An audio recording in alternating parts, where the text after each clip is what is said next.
What's good? Hot skull, but tell me something. When you get the new clocks, the daddy. Which color that? Daddy no party.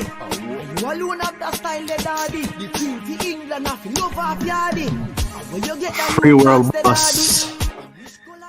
Show Your Work, Volume 166. We here. Please excuse my vocal projection right now. I am sick, but I don't have COVID. I'm 2 negative tests in. I got a double negative, double or nothing. I'm good. I just have a cold, y'all. So I was a game time decision. It's yours truly, Nelson. I'm sick boy for tonight.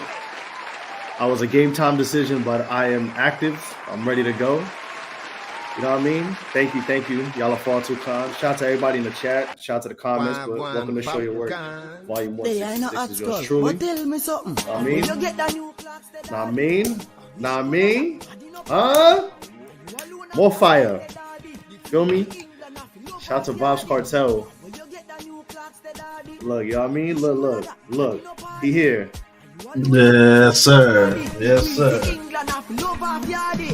Real bad man, no muggle in a shot. Straight cheese. Oh shit!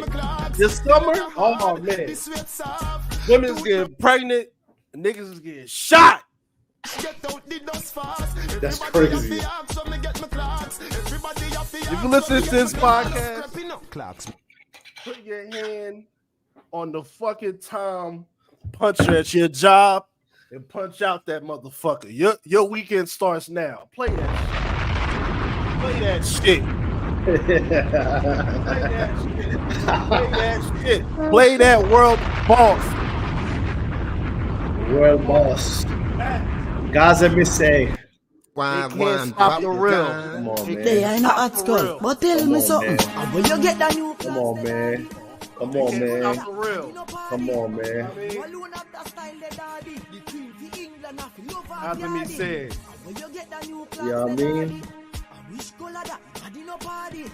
Come on, man. You hear what time we on right now? it's the Yard Man Show.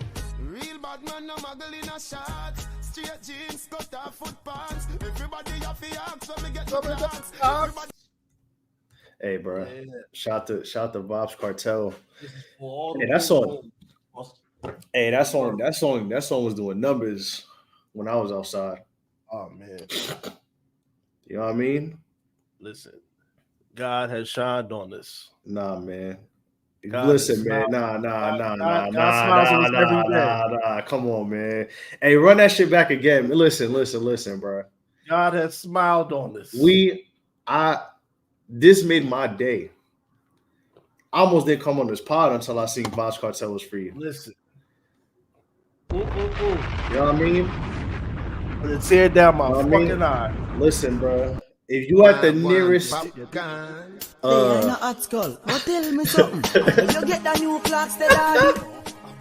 you at the nearest Golden Crust, put your hand in the cash register and take all the money out. That shit is yours. Put your hand on the cocoa bread right now.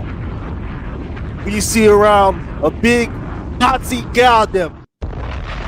Listen, man. And a wheel up. Go to your nearest Jamaican restaurant. If they say we not have that, when you ask for the oxtail, they're lying. They have enough because Vybz Kartel is home. Come on, man. Oxtail prices went high. Prices was high, and the prices had to drop. Now that Vybz Kartel is out. For now. Pull it.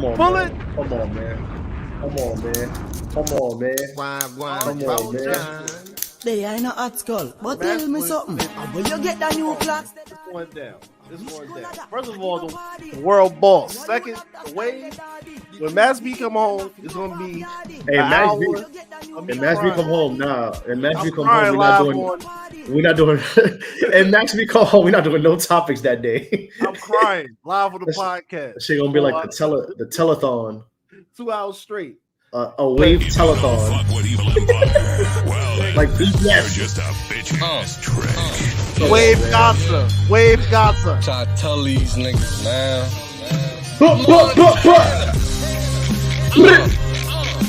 We'll find you. We'll bomb on you, fuck niggas. Got your bitch. Got your bitch with that poly grip receipt, nigga. Come on, man. Come on, man. Fuck with your boy. You niggas can't even breathe. Nigga, you niggas dropping good. Little baby gang One love. Make sure you like it. Subscribe, all that hot shit, man. Come on, man. Winston, I'm sick, man. Tapping in. You feel me? Shout out to Cody tapping in. Yeah. Shout out to everybody. Shout out to KP. Cody, welcome to the Madhouse. So hopefully you got a good drink. Because tonight, welcome to the Madhouse.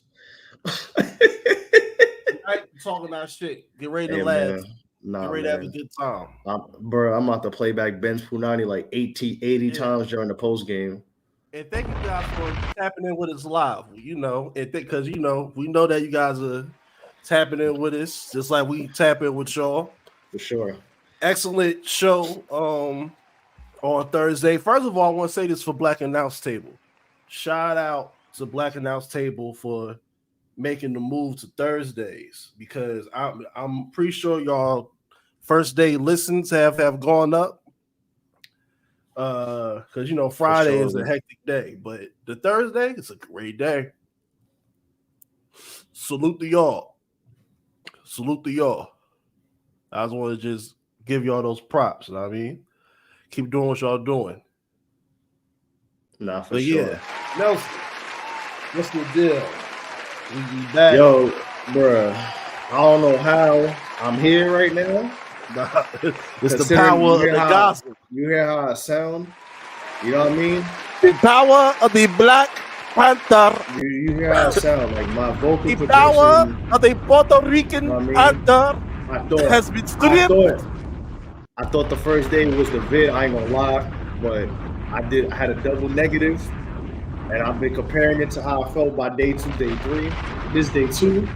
I sounded feel a lot better. So shout out to lemon water and eating soup, and Nelson just had to eat some castor oil because he had some bad pork. He had to pass through his That's body. Crazy. Yo, why you put you put dirt on my name, bro. Come on, son. You got the body when me looking for. Girl, your attitude match me car. So come close to a superstar. Toxic character, stay away from. Young jumping at the Benz, I make me go and drive it down. All toxic, I'm just going go cool out. In at the Benz, I make me go and drive it down. All toxic, I'm just going go cool out. 50 man and fan down the candy.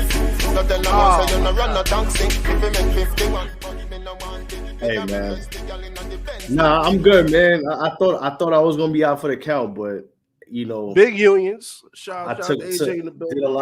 Did a lot of sleeping. Yes, sir. You know what I mean? Rested up. I was supposed to do some stuff this week, but I pushed it off till next week. So I'm good though. I'll be all right probably by Saturday. I'll be all. I don't get sick often. I think it's this temp. We live in the same state, so the temperature change been crazy, bro. Yeah, that's why. Like today was like 80. The high was 80 and the low was 44. Like that is grounds for sickness right there. The thing is, Nelson, you would rather take layers of clothing off than to wish you had layers of clothing on. This is gonna be your guide until Cinco de Mayo. Oh nah, listen. Last night I made sure to like go to sleep with a hoodie and pajama pants on, and I'm like, I don't care if I only get 10 minutes of sleep. I'm sweating this shit out, bro. Like I'm gonna be like Patrick Ewing in the fourth quarter. I had the game plan. I said, nah, because I don't get sick. I have a very good immune system, but I hate being sick. Oh, because like there's always some bullshit. Like, you know what I mean? So yeah. But we here. But man, shout out to everybody in the chat, man. Shout out to Banks. You know what I'm saying? Shout out to Josh. Reggae. I know Josh doing backflips in his crib right now. I was scrolling on my phone. In between shifts. I mean, not in between shifts. I work one shift, but in between patients. Oh, I'll say in between shifts like a true Jamaican? Yeah. I saw Troy with the what? Why is that? What? Troy tweeted that shit. That did not sound like an American. He said he threw all that American shit out the window. He said, what? I was like, we back. He said, boy. Yo, nah. Boy. Hold on. We gotta find that video. Hold on. Let me drop the link to that video because people don't understand the importance of Vybz Kartel. Like put it like, all right. So while we pull this up, I want to remind people that Cypher Sounds, in terms of he was the first nigga to bring Vybz music all the way up top. Nah, that's like Vybz, a lot of people. Yeah. Shit, if we want to go even further, Rihanna. Yeah, and he went into Jay-Z office every fucking day during the Rock Live Familia time for to give people a good measurement of time. He was like, nigga, this is the Eminem of Jamaica. You gotta sign this nigga. In terms of just things behind him and how crazy and how revolutionary he was. If you're a fan of dancehall and the pattern of dancehall, like what you see now with Skilla Bang, Shinsia, Popcorn, obviously. Even nigga, you wanna be honest, Afro pop is kind of off of Vybz tree as how most shit is off of Future's tree. If we be honest, Vybz low key, like, because I know it's hindsight. Because when he came out, it's the same time as who I'm about to say he is came out. He low key like the Gucci Mane of Jamaica, if you want to be honest. Yeah. Like, and that's not to like slight him, but I'm like, that's like, I know like Eminem was like a fucking phenomenon at one point, but like I think he's more like Gucci Mane to me, if that makes sense. But come on, let me put this link into the motherboard so we can take a look at the video and reaction, because people who don't understand the importance of what he means. Like even with Nelson can speak to it being a Caribbean man with Bad Booney, Daddy Yankee, Bad Booney. You know what I'm saying? Like Nelson speaks. Nah, he all that combined for them, especially now. Man, he is a champion. Bad Booney. Bad Booney. We don't even, bro. That's crazy. We don't even say his name like that, but you got it's it. Bouneay. Yeah. Booney. Bad Booney. Hold on, let's get to the chat before we get this, man. Shout out to Banks, you know what I mean? Cody was good. You know what I mean? Josh was good. I mean, shout out Black Announce Table, AJ Big U's, Mick Carter's a catering was good. Appreciate y'all for having me on last week. Shout out to Gabby. Shout out to Bundy. Oh, I caught third episode. Dropped it on legendary series. Legendary icon. I mean, when Shawn Michaels went the Mace route. Guessing from the stands, Mike, I got sold. Guessing from the stands, Mike. You see, Josh, I know a little something, man. You know, being in New York, we hear that show. We hear the dancehall show all the time. Bob's most important Jamaican musician. Bob Marley. We will see. If everything goes well, how supposed to with the legal system, we will see. Yeah, facts. We will see. We will see. Facts. Because it's off of just pure like Vybz will have to jump niggas like Sizzler, Spragga, and Shaun and all that. Shaun Paul, he up there though. It's just that case fucked him up. Exactly. The case kind of stopped all that. So nigga, what? That was like 15 years, right? 10 years? I know it's more than 10 years. It's longer than 10 years. But nigga, Tax been in jail for longer than 10 years. Yeah, you got Bougie, you got Elephant, you got fucking Mr. Vegas, fucking 48. Yeah. You got a bunch of people, but well, that nigga Jamaican too. Like you got a lot, Beanie. But hey, let's read this. Let's read this real quick. Yeah. All right. So this is from the media outlet BBC. Please no jokes. Jamaican dancehall artist Vybz Kartel's conviction for murder has been overturned. The 48-year-old was given a life sentence in 2014 for the killing of Clive Lizard Williams on a Caribbean island. His successful appeal, heard by the Privy Council in London, argued that a juror accused of trying to bribe others should have been thrown off his trial. Authorities in Jamaica will decide whether the case should be retried. The musician, real name Adidja Palmer, is one of the country's most popular artists and has collaborated with performers such as Jay-Z and Rihanna. This nigga been in jail, but he's not really been in jail. Low key. And we'll get to that at the Nelson continue to read, but yeah. His 64-day trial was one of the longest in Jamaican history and ended with Kartel being ordered to serve a minimum of 35 years in jail, which was later reduced to 32 and a half years. The trial heard that victim Clive Williams and another man, Lamar Chow, were given 2 unlicensed firearms belonging to Kartel for safekeeping. When they failed to return them at an agreed time, prosecutors said they were summoned to Kartel's house in August 2011. Chow told the trial they were attacked, and the last thing he saw was Clive Williams, who was never seen alive again, lying motionless on the ground. The house burned down days later, and a body was never recovered. Kartel and his co-accused Shaun Campbell, Kahira Jones, and Andre St. John had maintained their innocence since the original trial. Their appeal hearing last month before the Privy Council, which serves as the highest court of appeal in Jamaica and other Commonwealth countries, was their last chance to reverse the verdict. Delivering the council's ruling, a panel of justices said that a juror accused of attempting to bribe fellow jury members was not removed. The judge let them remain on the case and have a say in final verdicts. Allowing this juror to stay, the council said, was fatal to the safety of the convictions which followed and an infringement of the defendant's fundamental right to a fair hearing. The men had also argued that the jurors were sent to reach a verdict late in the day, putting them under undue pressure to do so. They had also argued that a key piece of mobile phone evidence, a text message allegedly sent from Kartel's phone, presented in court, had been obtained in breach of guidelines. However, the panel did not rule on these matters, finding that the allegations of bribery alone were serious enough to dismiss the guilty verdicts. Vybz Kartel is known worldwide for his hits including Clark's, Romping Shop in Summertime, successfully into launching lines of shoes, alcohol, and condoms, singles, whatever. So,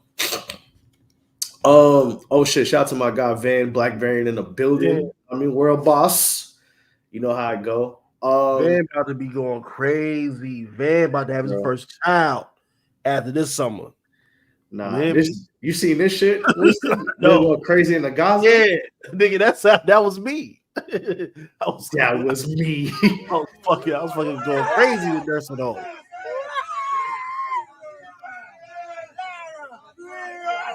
Oh my god.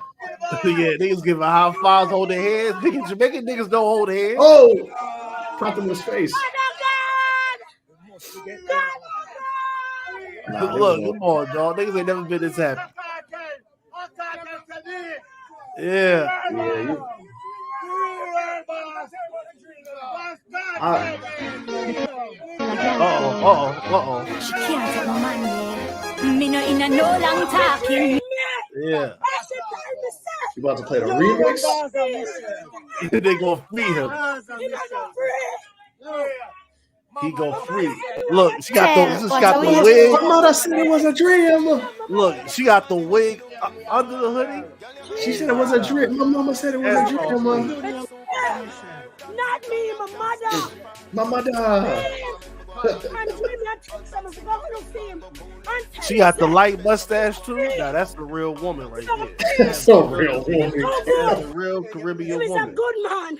He was a good man. Yes. We get the message stream. Yeah. That's all one piece right there. Look. All the children them. Love him. And a little bit him doing here. Him do a lot for it. God is good. All the time. Yo, clip that. I'm gonna clip that for later. Don't worry about it. I got you. All the time. Yes. You got the body when me looking for. Girl, your attitude match me car. So come rolling a superstar. The gods are bomb. Oh shit. Come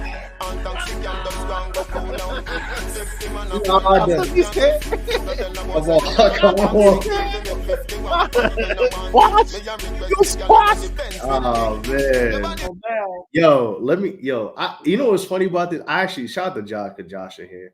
I didn't know that they had to go to like the UK. Like the UK was like the final boss of this shit. Yeah, they also I didn't know that. I thought they were like done for good. I thought they split the ties. Like as somebody who's interested in that type of stuff, I know England had the final say. Colonizer's still there, nigga. I mean, the colonizer's still there. You know what? As a Puerto Rican, I should understand that. So it makes sense. Yeah, you know what I mean. Like the colonizer's still, and then even after they leave, you already know who's going to. You already know who ready to take their place. Hey man, shout out to the Yellow Ranger. I ain't know about that. That they had a. That's come on, man. I know, but come on, man. She's not even hit. Come on, why you my brother? People nah. We're not gonna let you just walk with that. She's not even my brother. She's not even here with us no more, man. Yeah, but see, you making it. Come on, man. Nah, I'm gonna make it high. What the fuck? Or spam in the chat. Nah, man. Man, like I said, that shit ain't got nothing to do with me, gang. Yeah, man, like I said, that shit ain't got nothing to do with me, gang. They gonna be typing that shit in the chat. Nah, that shit crazy, bro. Oh man. You can say certain catchphrases on the Yellow Power Ranger is crazy. But you knew though. You knew. Unfortunately, I had no choice. You gotta just let it. I mean, that's hey, the new shit. When we do this, it's like listen, man. I just had to be aware. Like, you know what I'm saying? I ain't gonna told you. I had to be aware of that. But that is crazy though. Like I didn't know the whole juror thing, so they let that shit slide. But hey, and also for those who's not familiar, like shout out to AJ. We had a recent oh my god, we had a recent education with fellow people who's not too familiar with the deepness of the roots of reggae and dead. Like this is like he is like you know how niggas feel about Tupac. That's how niggas feel about Vybz Kartel. It's like in terms of like like Nelson, you know how Jersey niggas feel about Tupac?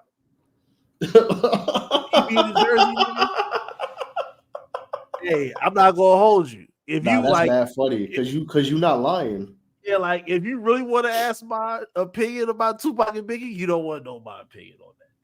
But like that's how niggas feel about Vybz Kartel. Like, so this is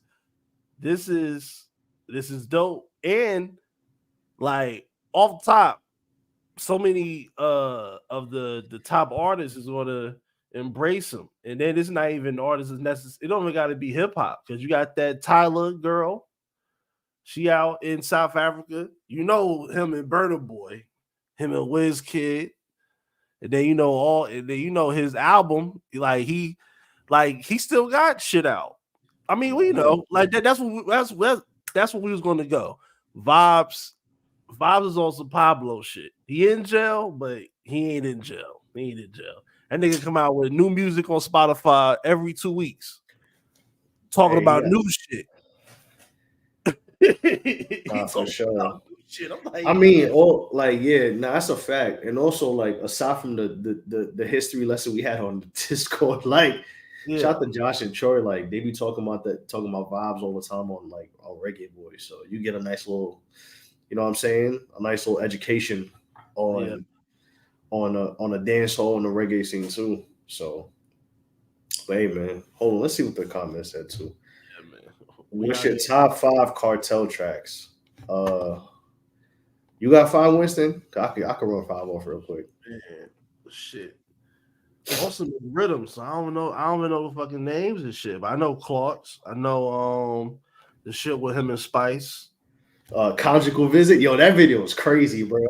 Visit. Yeah. Nah, that video is insane. That's another thing with Vybz. Like Vybz had bad street shit, but Vybz also had some free shit. One time, real talk. One time, like my fiance and I was watching that shit. We was crying, laughing for like 20 minutes watching that video. That video, watch that video and listen to the lyrics. That shit's crazy. Hold on. Let me go on Spotify real quick because it's this full timey. I got the fucking summertime was hard too. Summertime was hard too.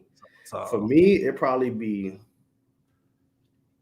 Ben's Punani, Straight Jeans and Fitted, Rompin' Shop. Yeah. Rompin' Shop. That's that real hip hop. Yeah. Clark's, and the last one. Damn, that's tough because I know it's two different songs, but like it probably be between like Fever. or Gun Session. But Fever is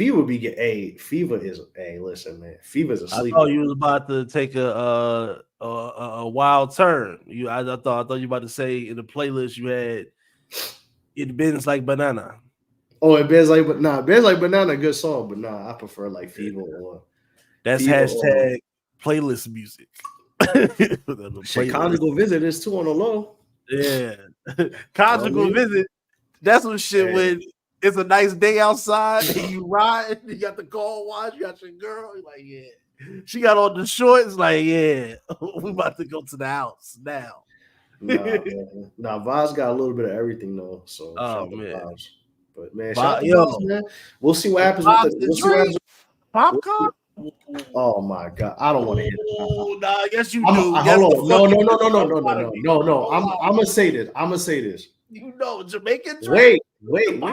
Hold on. Give me Winston. Let the Caribbean man do. Let the Caribbean man work the man. Let me explain it. Pregnant on the dance floor, that shit. If this was like 5 years ago, I would have been open to it. But he gonna see Drake with the barrettes in his hand. He's gonna fire for that. That's what I'm saying. He gonna smack the shit out of his head. That's what I'm saying. That's why it'll probably happen. He gonna get Drake back on his Vybz diaspora. Diaspora Drake. Vybz about to get popcorn out that OVO deal. I'm not gonna hold you. Diaspora Drake might be the best Drake, yo. Fuck all that. You know what I'm saying? Like, hold on. You gotta get you need Vybz. I need a Vybz and Popcorn gonna be fire. Yeah, but he gonna have to get he gonna have to sort the Drake though. He got to sort Drake get him out that deal. No more OVO. Back to first of all, nigga Drake might have been paying for shit the whole time. Like he gonna Drake a fish. He gonna Drake a fish. Drake a real nigga where he need to be. You know what I'm saying? So like, cause you gotta think he gave Popcorn a lot of burn. Like he gave Popcorn, man. I'm high, Nelson. I'm sorry. I'm trying to help you out so you can get to Jamaica safely. I know. Hold on. Let me drink some water. Hold on. Play some music while I drink my water real quick. This motherfucker here, yo. Like this man said popcorn. Okay. I'm back. Popcorn. Me bomba clot. Miras clot. Pussy clots. Popcorn. Okay, all right, we back. But yeah. The Popcorn, but you gotta think, like, Popcorn was like third. He was like second and third on OVO behind Party Next Door in terms of getting that nigga's attention like that. So like Drake fuck with him heavy. I thought you were gonna say writing his music, yeah. That More Life album. But I'm pretty sure, like, certain niggas they gonna show love, like a person like a Busta Rhymes who he's been on many Busta Rhymes albums since he's been locked up. Yeah, come on. So I'm talking about people that they gonna make sure, like, nigga, I got a whole tour lined up for you. Don't worry about it. Niggas that they gonna look out for him. Nah, he gonna be straight when he get out. Yeah, that's good. He gonna be straight when he get out. Stay out of trouble, nigga. I mean, we don't know what's gonna happen because, like, supposedly, if everything goes the way it's supposed to, then he could be out by it's up to the country of. Well, it's up to Jamaica now. Like, they didn't want to retry him, but supposedly, like, I read that if they don't, he could be out the soonest this summer. Oh yeah. And I don't think that'd be crazy.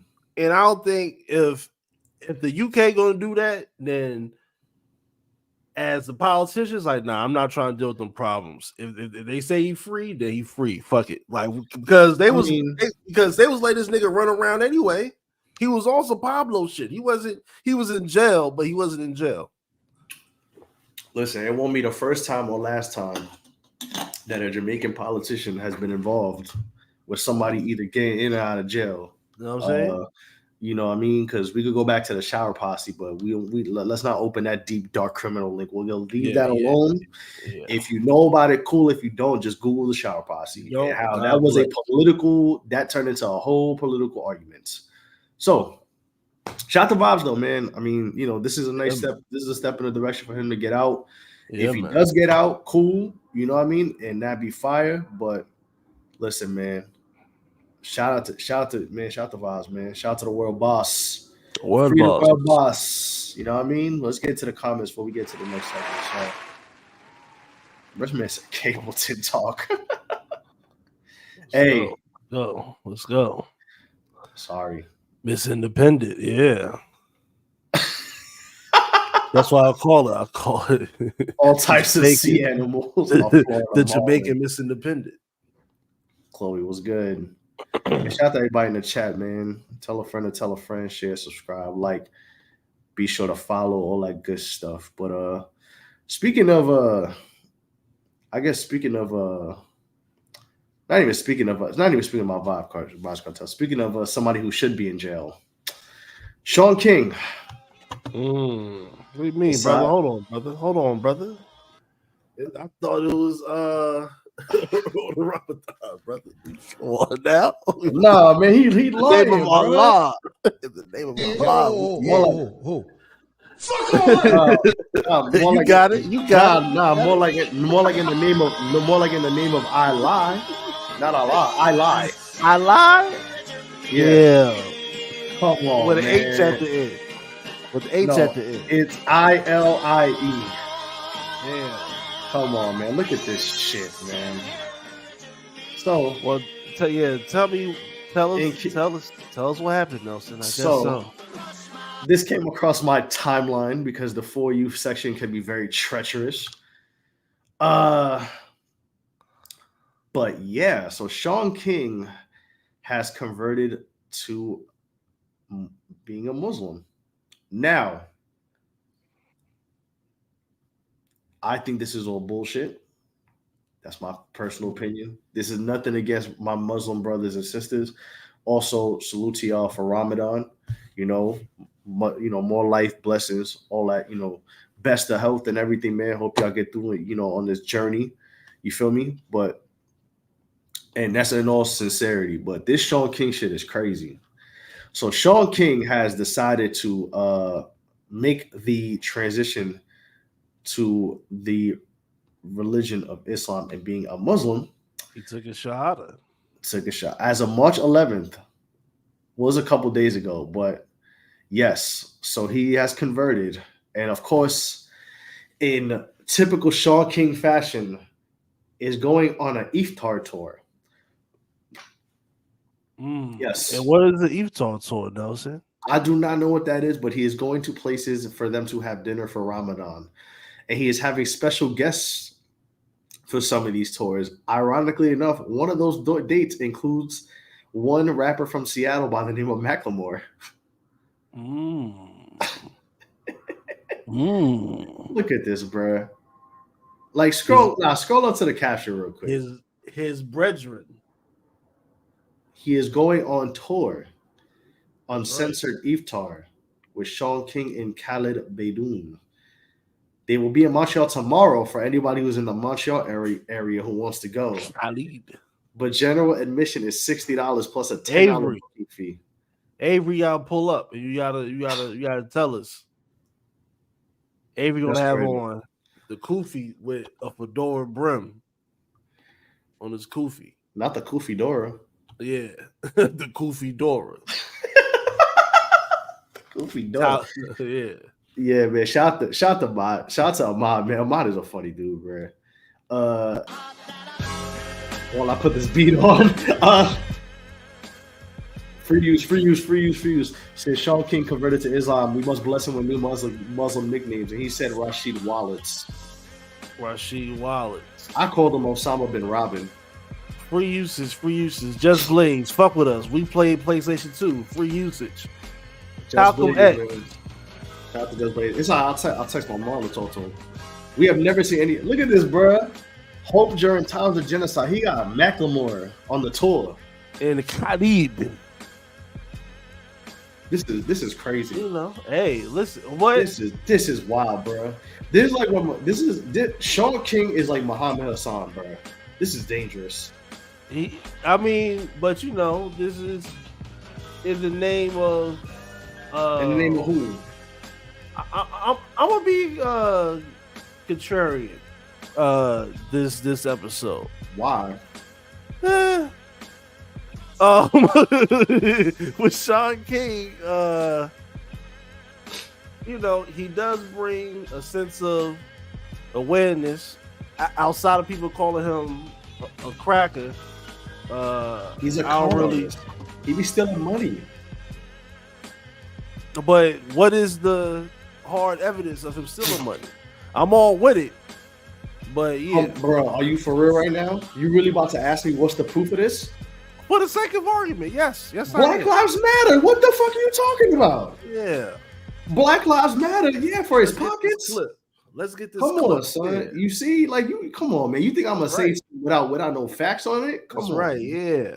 Come on. I'm out here trying to put your glasses flip. on. Yeah, put your glasses on, Winston. We about to go on a ride.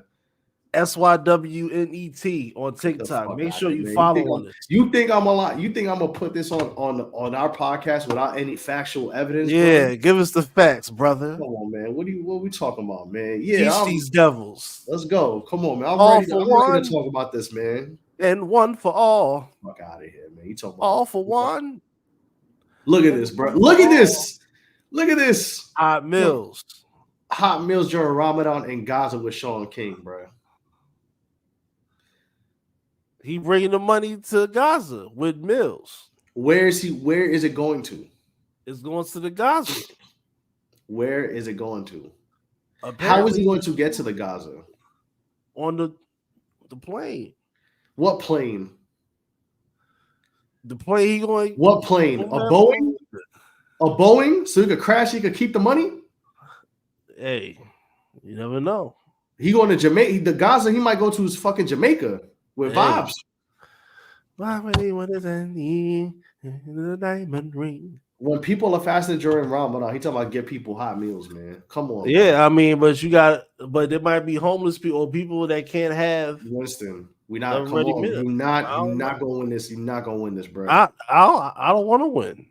All right, so just so come on, man. Let's just get in the passenger seat. I got you. I'm driving the car. We good. I got you. The road's a little bumpy, but we're gonna get to where we get to. Look at this, bro. He's also come on, man, doing a double cause because he's converted to Islam because of the Palestinian struggle. The war that's going on. Where is this going? Who is going to get this food there? Please tell me. Listen. They're going to get the food Come over on, there. man. You see, this is why like things like TikTok are good. Because granted, you have to be careful with your information and misinformation. But at least with TikTok, they be going crazy. Look at it. Look. You see? Look at this. You see? You tell they looking good for you, Shaun King. Look, you wanted to be a contrarian on something that's crazy, and look at this. Damn. We got 9 minutes and 54 seconds, Winston. What you want to watch? Come on. And then look. Yeah. Look at where it started at. And he took the call with her and made it into a podcast. without her consent again. I never gave you permission to raise nothing, Rice went on to say. Along with the United States, you robbed me for the death of my son. That's who Shaun King is. Then he started the North Star, called the North Star, which raised tons of money from people getting subscriptions to it, angel investors, all this kind of shit. And supposedly, this was going to be grassroots liberation journalism. Mike Trout. But it came out later from whistleblower employees that he wasn't actually overseeing. What does Mike Trout wasn't actually doing a lot of Shaun the writing, King have in treating common? the employees really badly. What happened to North Star? His con is so prolific that there have been articles written about this, being like, Shaun King keeps raising money and questions about where it goes. He blamed issues with the North Star over English. He started another scam called Justice Together, which was supposed to raise awareness and do police account. Come on, man. Shaun, where's the money? Come on, Shaun King, where's the money at? Now, $50,000 from the crowdsourcing foundation he called Hope Mob in 2013. So this whole scam went, he was raising money for families and then paying himself $160,000. You guys, he had a fake university. He's like Trump. In 2013, Shaun charged people $49.99 to teach them how to plan their lives. He did not follow through on those commitments, and the comments page highlighted issues people face. How amazing is that? He starts a scam university being like, I'm going to teach you how to clean up your life, and then doesn't follow through with it. He started another bullshit pack oftentimes is now hold on. No idea where it's going. You have real no quick idea who is accounting for now it is very interesting with Shaun King that even if you think about all the would-be luminaries and thought leaders, like you would think like they'll do their Breakfast Club appearances or they'll do sit down. You did that already? Nah, I ain't never really seen like Shaun King don't be sitting down with motherfuckers like that. I think he did a Breakfast Club, but it's not nothing memorable. Like nigga, go see fucking Joe Budden or some shit. Like it can't be memorable because he fucking scamming, bro. He trying to keep a low profile. I swear. That's what I'm saying. Now I'm with you. Now come on, bro. I'm picking up what you put down now, brother. Come on, man. Come on, man. He's getting to Tamir Rice's mother, bro. Rest in peace to that. Yeah. Rest in peace to Tamir Rice, and God bless his mother. But come on, bro. Like, look at these scams. Come on, let's run down the list, bro. Damn. Let's scroll down looking. Wow. Put this music. Hold on, actually, I got a better song. I want to put a better song here. Let me put a. Hold on, come on, man. We gotta put this song on. Come on, man. No, you're wrong. Real quick, shout out to Trey in the motherfucking house. Shout out to Ashton in the motherfucking Ashton, what's house. Good? You know what I mean? Look, Malcolm Moore, Jordan, think about it. Wow. Shout out to Chloe Highline in the motherfucking house. Yeah. Look. Damn. Kick knowledge on these niggas. Allegedly, he's a black man. We don't even know if he's black or not. The odd one is here. Oddball Vinny, what's up? Every week. Oddball wrestling. Oddball podcast. Come on, WrestleBall. Call me. If you got that money, then nigga, you better call me. Come on, man. Look at this, man. Like, Life Goals University. Nah, that shit crazy. You want me to do the work you live in my life? No, you're wrong. Yo. Hey, man. Hey, now, yo, come on. Come on, man. He said Scamadon. That's what he said it was. How come nobody, in terms of legally, how come nobody clipped him yet? Because they've been trying to get him and they can't yet, bro. He been fucking. Hey, catch me if you can. Come on, look at this. Look, we go back 10 years. Winston, 10 years of this shit. 10 years of scamming, bro. You know who? Ask somebody who been scamming for 10 years, bro. Justice Together. He is the illest white man to cosplay a nigga I've ever seen in my life. Nah, bro. Like he put in John B to shame, bro. That's crazy. Come on, son. That's crazy. Like John B. Hey, like the John B class of like people. Hey, look. I ain't even looking at the comment. AJ, look, hey, shout out to AJ. A white man in John B face. Come on, son.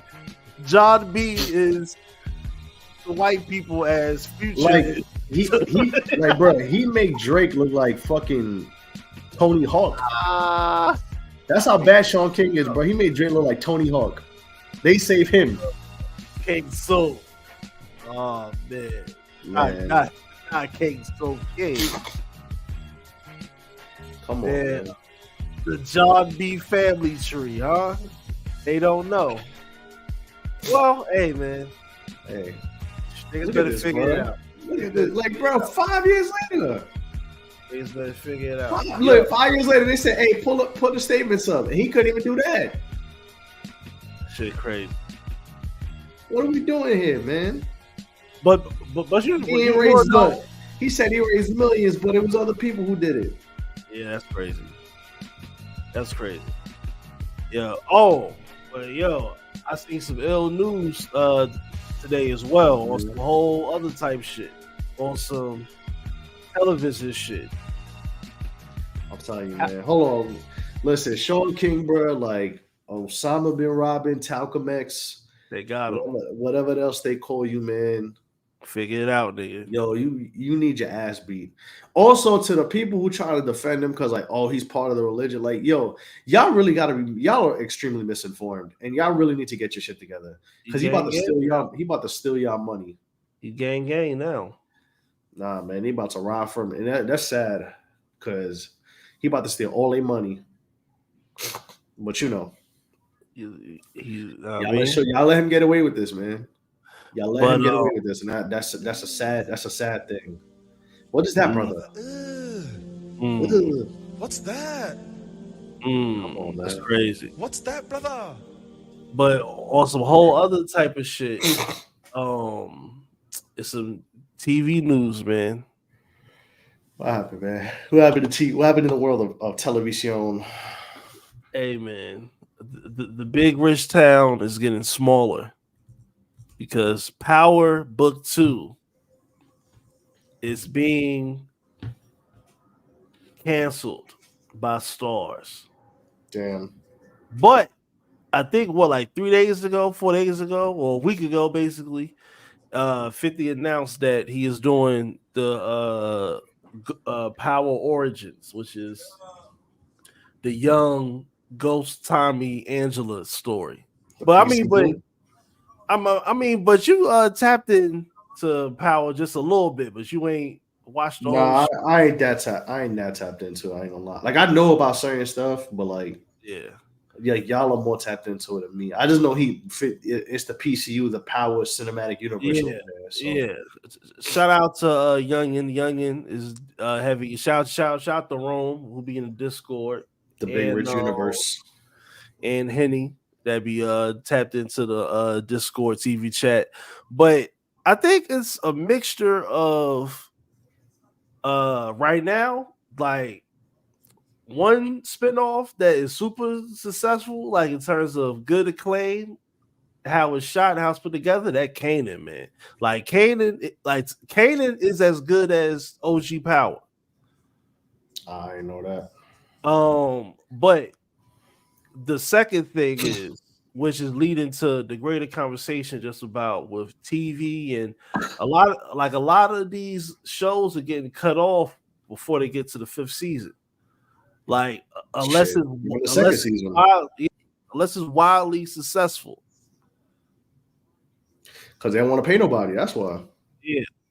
It's the money's not what they think it is, or they just don't, like I said, they just sometimes don't want to pay nobody.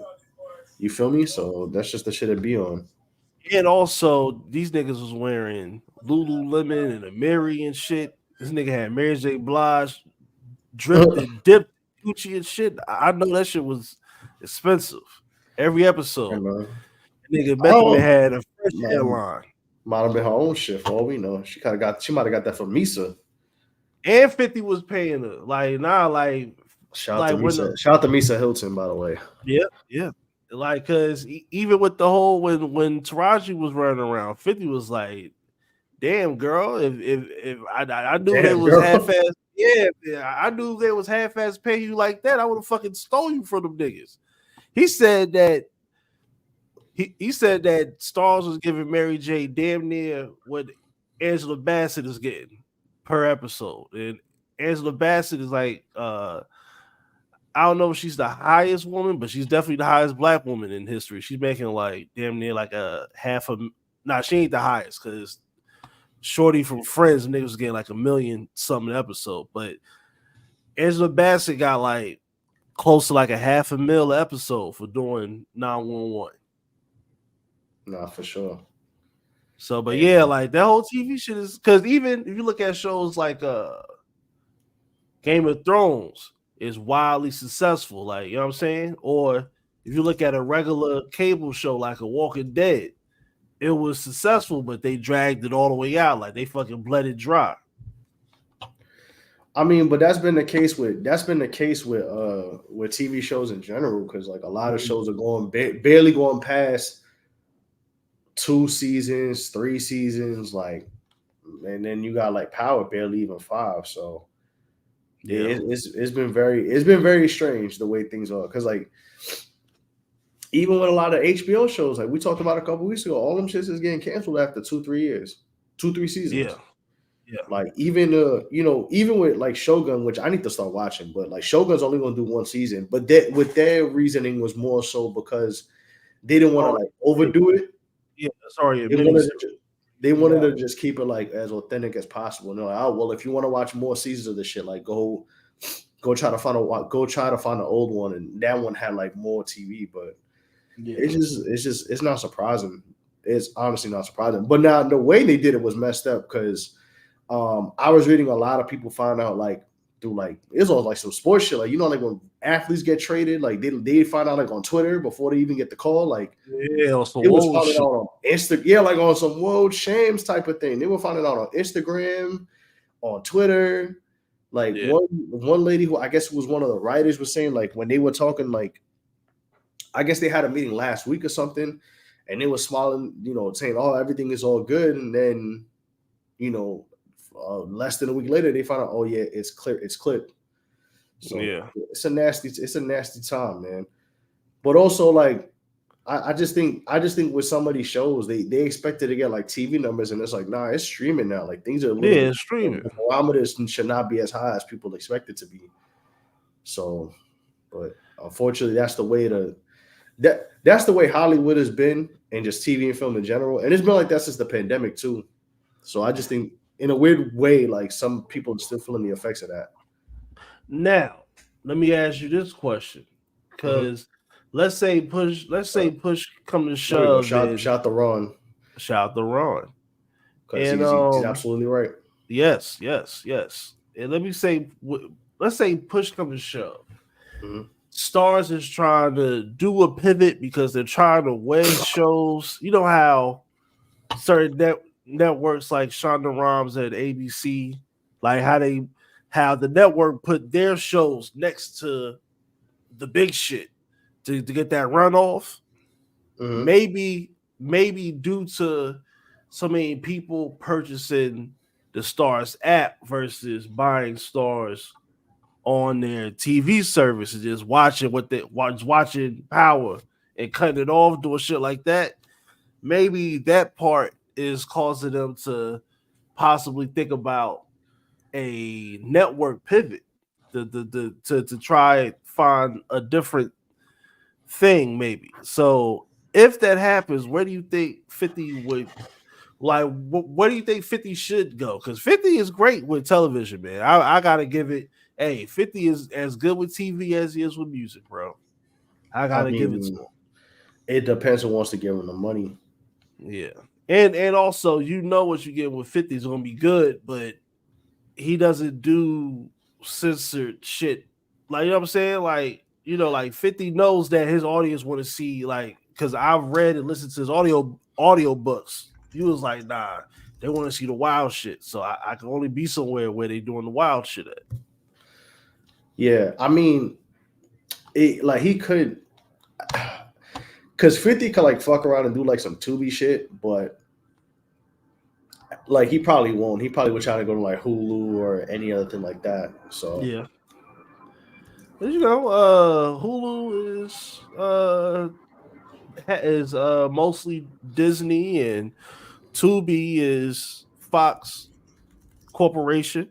That'd be interesting. Yeah, but that's if they willing to. That's it. Oh, he could go to he could fuck around and do like CW. I mean, I don't know what streaming service they're on, but nah, they got. I think on CW they starting to make the pivot towards local sports, because now we get everything ACC is on CW. And versus CW do got their CW do got their own, because they have their own now. They're about to get NXT and shit. So like you can CW's kind of turned into like a sports type of channel where you get like live sporting events at night.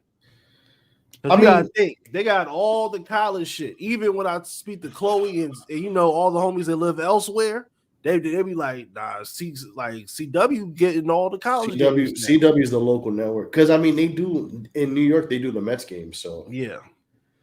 When SNY doesn't pick up games, they pick up a couple. Yeah. They pick up like at least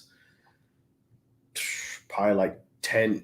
They might be more than like 20 games a year, but like I know every couple weeks, like they always like every week or two, especially living in New York, they will always pick up like a Friday night game or like a Sunday afternoon game, like if SNY couldn't get it. So and like they got the ACC deal. So yeah, because shit, niggas just know the CW for Arrow, the Flash. That's it.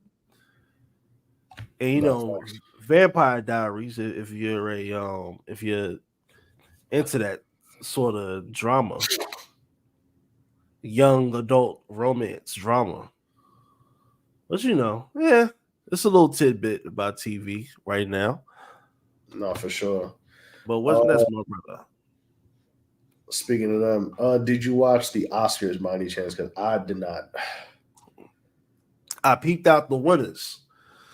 Shout out to American Fiction, a real, very, very great, well-written movie written by a black man, starring Jeffrey Wright, starring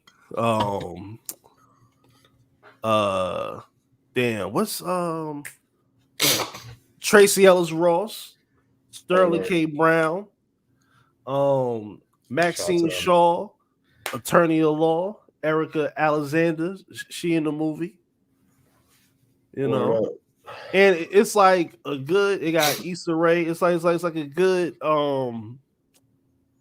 it solves a lot of issues with what people have about the diversity of black movies. Like, this is a regular movie, but it's one of those a movie that's just real well written, and it has good actors. It's not necessarily about anything.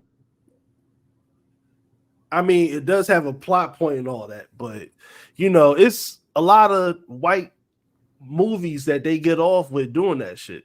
So it's good to see a dope black movie just being praised for just being a regular movie. Or just like when you see a Latino or a Korean or a Chinese movie get praised just for being a good movie. It's not leaning towards a stereotype. So that's what I fuck with heavy.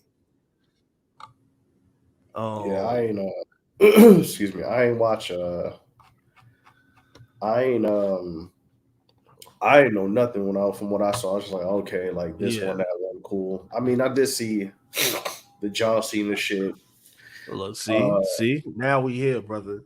Now it's time. Hold on. Then I saw fucking Diane Warren complaining again and getting upset that Ariana Grande ain't read her name in the mouth. Like, Diane Warren, shut your ass up, yo. Listen, man, what you want me to do? Good? Come on, man. That's always white people being entitled to shit. Like, yeah, you ain't win. You 0 for 16, shorty. Just you're all right. Yeah, it's you right, Diane Warren. Maybe next time. Maybe next year. That's what she said. It's mine. Yeah, she has a history of that though, so that don't surprise me. But yeah, I don't know about that John Cena shit. I heard supposedly it was to be in solidarity with the costume designers or something like that. Like nah, that was because I think before you get into it, the Oscars are like a more. How can I explain it? Like the Grammys are the Grammys now, but the Oscars is even like a more stick up the ass. Yeah, more just like bougie, like more like just this aristocratic ass Grammy. I don't want to watch. Like respectfully, I don't want to watch that all shit. The way in. Everybody. That's pause. That's no crazy. comma. No that's comma. Crazy. That's crazy. Please, all in. I'm about to play the Kill Bill shit. You fucking wild for that. No comma. Come on. Like, really? They ass. Really? Lightning and thunder. Earthquake shooking up. You know, wicked nah man around 9 people. Fire for that, bro. Fire. Come on, man. Yeah, you right. Earthquake. Shook him out. You right. You got it. Fire burn! I'm gonna say all the money like King Selassie. I jump. Like Rastafari. It is. You got it, baby. I apologize, brother. Oh. It's your world. Fuck all that. But like what? Nah. That's crazy. That was crazy. What was I saying? Oh, I forgot what we were just talking about. Oh no, it was about John Cena's reasoning. It was about John Cena's reasoning for having come out naked. Nah, but you said it was solidarity. Yeah, some shit with like the costume designers or something like that. That's what I saw. I don't know if that's true. Well, I don't know. What if you know more than me, please educate me, because I'm just like, okay. Like it was what the 70s will make it like 50, 60 year? No, like 50 year anniversary. It was one of the Grammys, one of the Oscars in the 70s where it was a streaker. So it was like kind of like one of those inside joke type of things, I guess. But if John Cena was a black comedian, Cat Williams would have lost his damn mind, nigga. He'd be like, look, there you go right there. Shucking and jiving for the white man. Take off your clothes, brother. Bend over. Show them your cheeks. That's some Uncle Shay Cat Williams interview shit. Like, cause you got that is like, keep your eye on John Cena, That's what I'm gonna say. Keep your eye on what happened to John Cena in the next 5 years. Cause John Cena, he already good because he do comedy and shit. But if you see John Cena start doing shit, you be like, the fuck he doing that? Like in terms of doing good things in places, to be like, how the hell did he end up doing that? Getting involved in that? So what you're telling me is that he celebrated the 50th. Koofy talk though. This is Koofy talk. You gotta make sure you got your Koofy on, brother. I don't even care about what Cat Williams said. I'm just saying. So he did this to celebrate somebody streaking in the Oscars. Is what you're telling me? Well, yeah. Technically, that's what they were saying. That it was like, but see, that's white humor. Okay. That's white boy humor. All right. But when somebody want to talk about what Marlon Brando did, there's the outrage. That's what I'm saying. It's the fucking odd man. It was planned outrage. Listen, once I saw the Diane Warren, I said, oh man, I know what this is. Let's talk about it. But listen, brother, Diane Warren outrage. I'm good. So the black man have to wear a dress. Allegedly. Allegedly.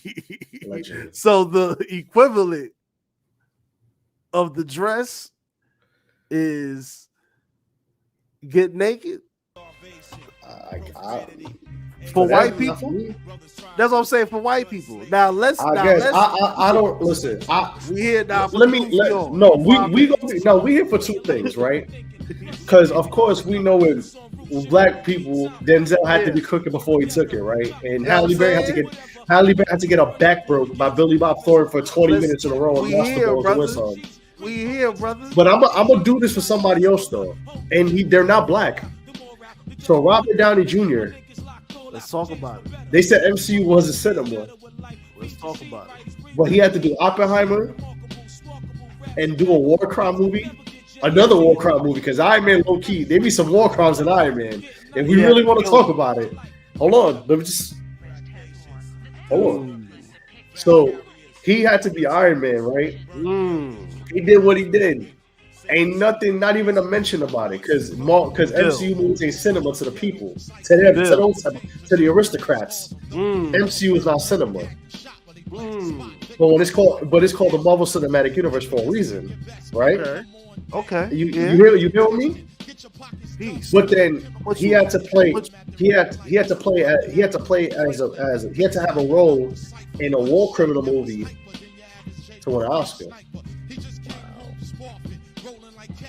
Come on, brother. What is going on, man? Like, I didn't even watch Muhammad. I forgot he was in shit. I was like, he was in that movie. Come on, man. That's what I'm saying. It's just crazy how he did all that for work, and MCU ain't considered cinema, man. But that's the Oscars, you know. It's that aristocrat bougie bullshit, man. I ain't trying to watch all that, bro. Rituals. White boy rituals. Hey, bro. These are the white boy rituals. You know what? I'd rather have John Cena at the Oscar stage than WrestleMania. But you know, so I guess I guess that's a good thing for us. We won. Why you think Meek Mill was out here doing a bunny hop? Because he was with the white boys. He was the first black man that was doing the white boy ritual. Man, he was doing some other shit too, but we're not gonna get into it. He was the third, because the first was Cuba Gooding Jr. and the second was Tiki Barber. Oh, don't bring up that name, bro. I'm gonna say that for later. He about to seasoning for later. Tiki about to get that promo later. Fuck Tiki Barber. And Cuba Gooding Jr. Drugs are bad, kids. Listen, get help, nigga. That's all I can say for you. Get help. A lot. Speaking of Meek Mill, and somebody who should delete his Twitter. Have you heard about the Black Twitter documentary? I've heard they was making it, but it's done. It's official. Oh, yes. This is a trailer? They got a trailer. Wow. What's going on here? They got a trailer. You know you're black with Thanksgiving clap. Black girls are magic. Meet me in Temecula. Hashtag Dem Thrones. People were like, where is Black Twitter? White folks talk about Black Twitter like it's Wakanda.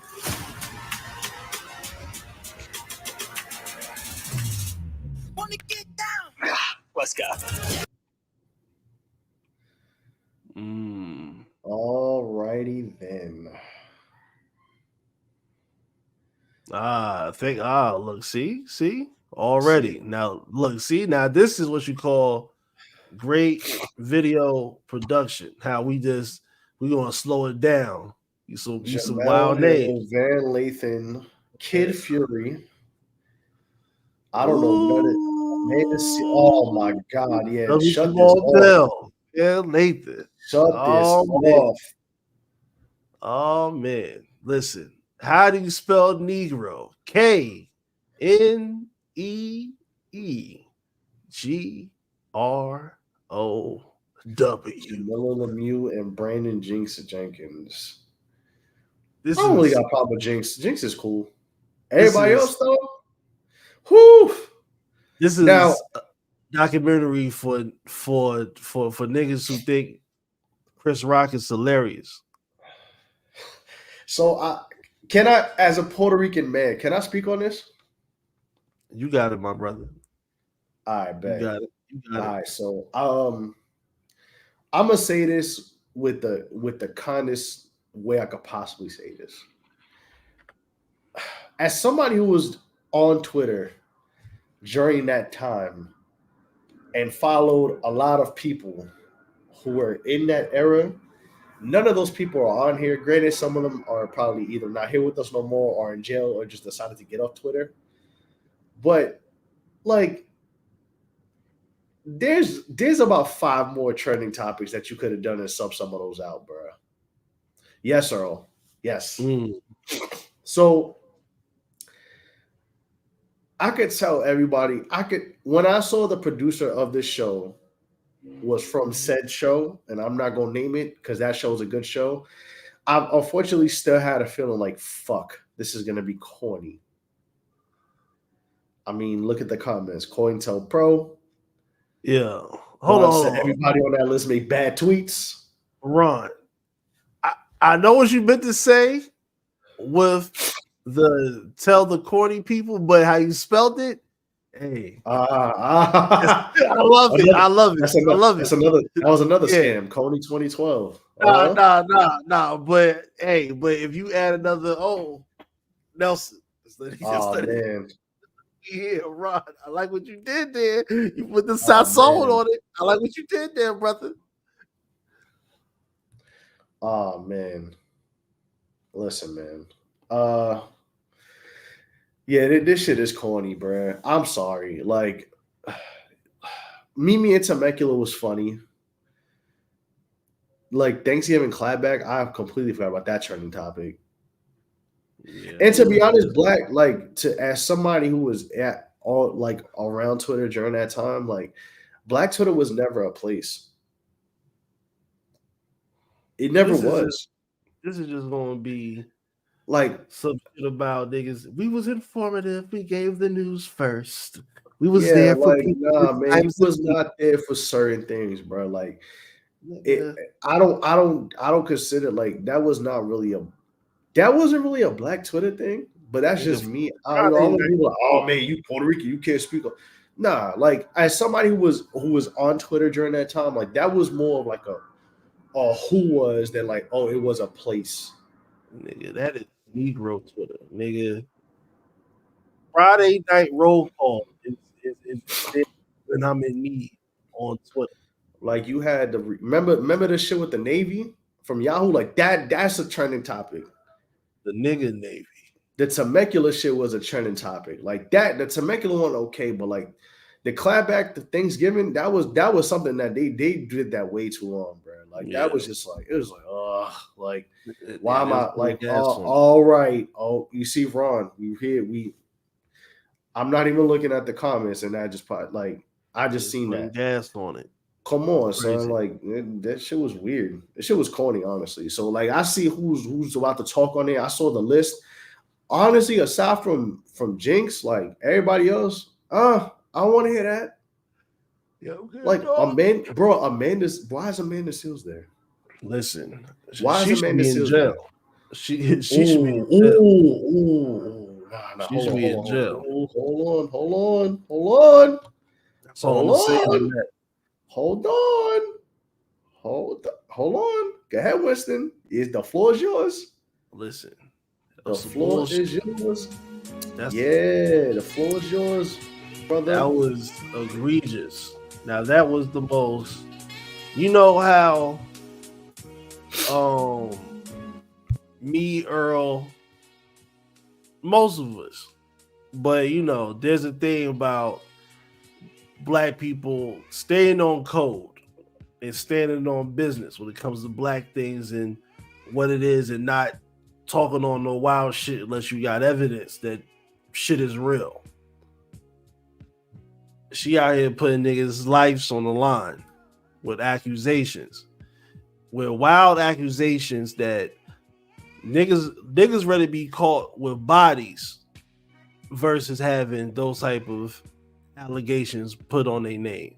So that was egregious. God bless that man for getting past, and statistically a great Black man, an NFL star and a scholar. You gonna just hold on, Winston. Pardon me, my brother. Not just a scholar, Jesus Winston. Christ. A Rhodes Scholar.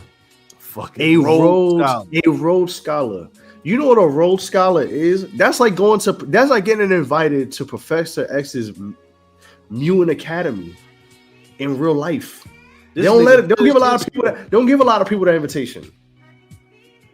This nigga finished his story, and here she come. Play ahead.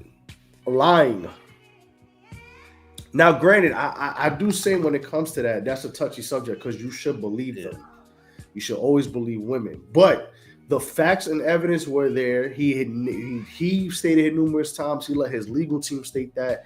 And obviously, there's been no smear to his name since because that man went back to being a Rhodes Scholar and doing his Rhodes Scholar thing. But you're using your name as celebrity and wherewithal and happenstance. This is Shaun King level of debauchery, of using people. We just came from that subject, right? Amen. For weaponizing. You weaponize. We gotta stop doing this as black people. I would get crazier and way much more flagrant, but I'm trying to stay on. I'm trying to stay on code. But we gotta do better. Nah, you using them words that they use, bro. You gotta. I don't like using the words that they use, man. It's about stay on code. Come on, man. I don't deal with Shorty. I don't deal with anything she got going on. Her. God bless. It's over. Jamel Hill is there. That's all I needed to see. What Pusha T say? Yeah.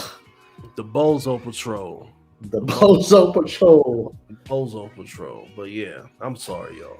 That shit. that list is something like one or two people. That shit is I don't know if that list is there, but if we could pull that up one more time before we go to the next thing. I got words for all them niggas, especially that. First of all, the fucking Kamal Bell nigga, a fake comedian nigga that rode the fucking Cosby wave after being fucking turtleneck sugarcane stick chewing version of Chris Rock fell. You want to try to be a provocateur and just ride on and just further ride over a nigga in the name of some blavity shit. If you want to get Cosby out the game, it is what it is. But you did it on some. You should be ashamed of this black man. I was like, damn, who made this? A fucking white boy made this? Damn, this nigga made this like, yo, he went crazy when he made that. Yeah, like that was like it's just. But that's what I'm saying is like that whole list. Oh, it's a nasty list. Nah, I'm gonna keep my second earnest. Like I said, as a Puerto Rican man, you know what I mean? I don't need people coming up my neck. Jesus. You know, because people be thinking I'm performative, which as y'all know I'm not, but that's another discussion for another day. Yeah, I mean, you know what this looks like? This looks like an AI. If you put ChatGPT and say, give me a like what was Black Twitter or what was X whatever Twitter, this is what will pop up. So let's see. Let's look at the list. Look at this. Let's go. That's the dude, right? Kamal. No, that's Remember Brown. Nah, okay. that's Remember. That's another one. Yeah, Kamal, that's one of Bill Simmons. Hill, Kid Fury. Kid Fury might be a little high here. Yeah, already know how this is going to go. Jamila Lemieux. Yeah. Listen, they don't got. What would you put in this documentary? Fab got crazy outfits, but I'll put Fab on there. Yeah, because Flaming Fab was like a thing. Fab got crazy outfits, but Fab was a general. Fab was, with them terrible tweets. Yes, he was a fucking Twitter general. Yes. Does 40 Ounce Van? Does he got any smut on his name? Yeah, hell yeah, bro. Okay, well, never mind. No 40 Ounce Van then. No 40 Ounce Van. Cause he's a combo though. He was blocking people because they had like a hashtag like tweet like 40 Ounce Van. Yeah. But I think that was at the end when I don't know if he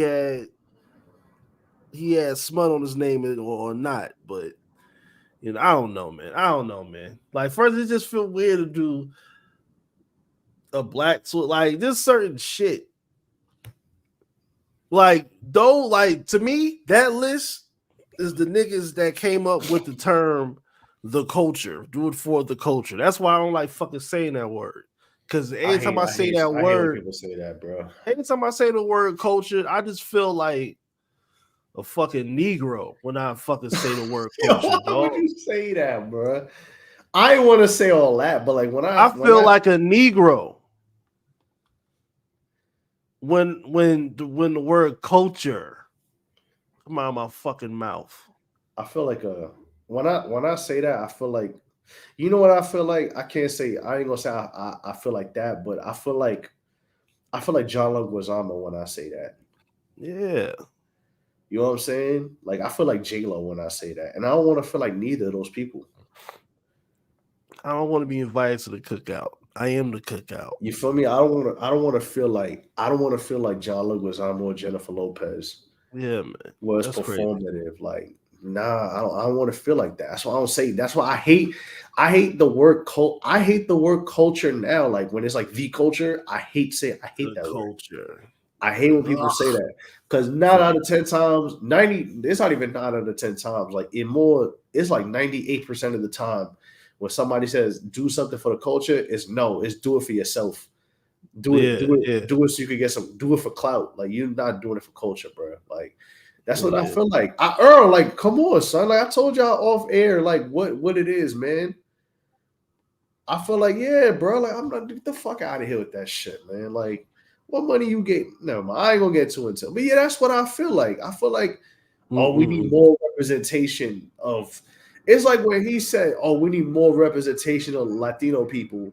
But then you got Jarrell Jerome, who is an Afro-Latino Dominican man who won an Emmy for when they see us. You ain't say shit about it.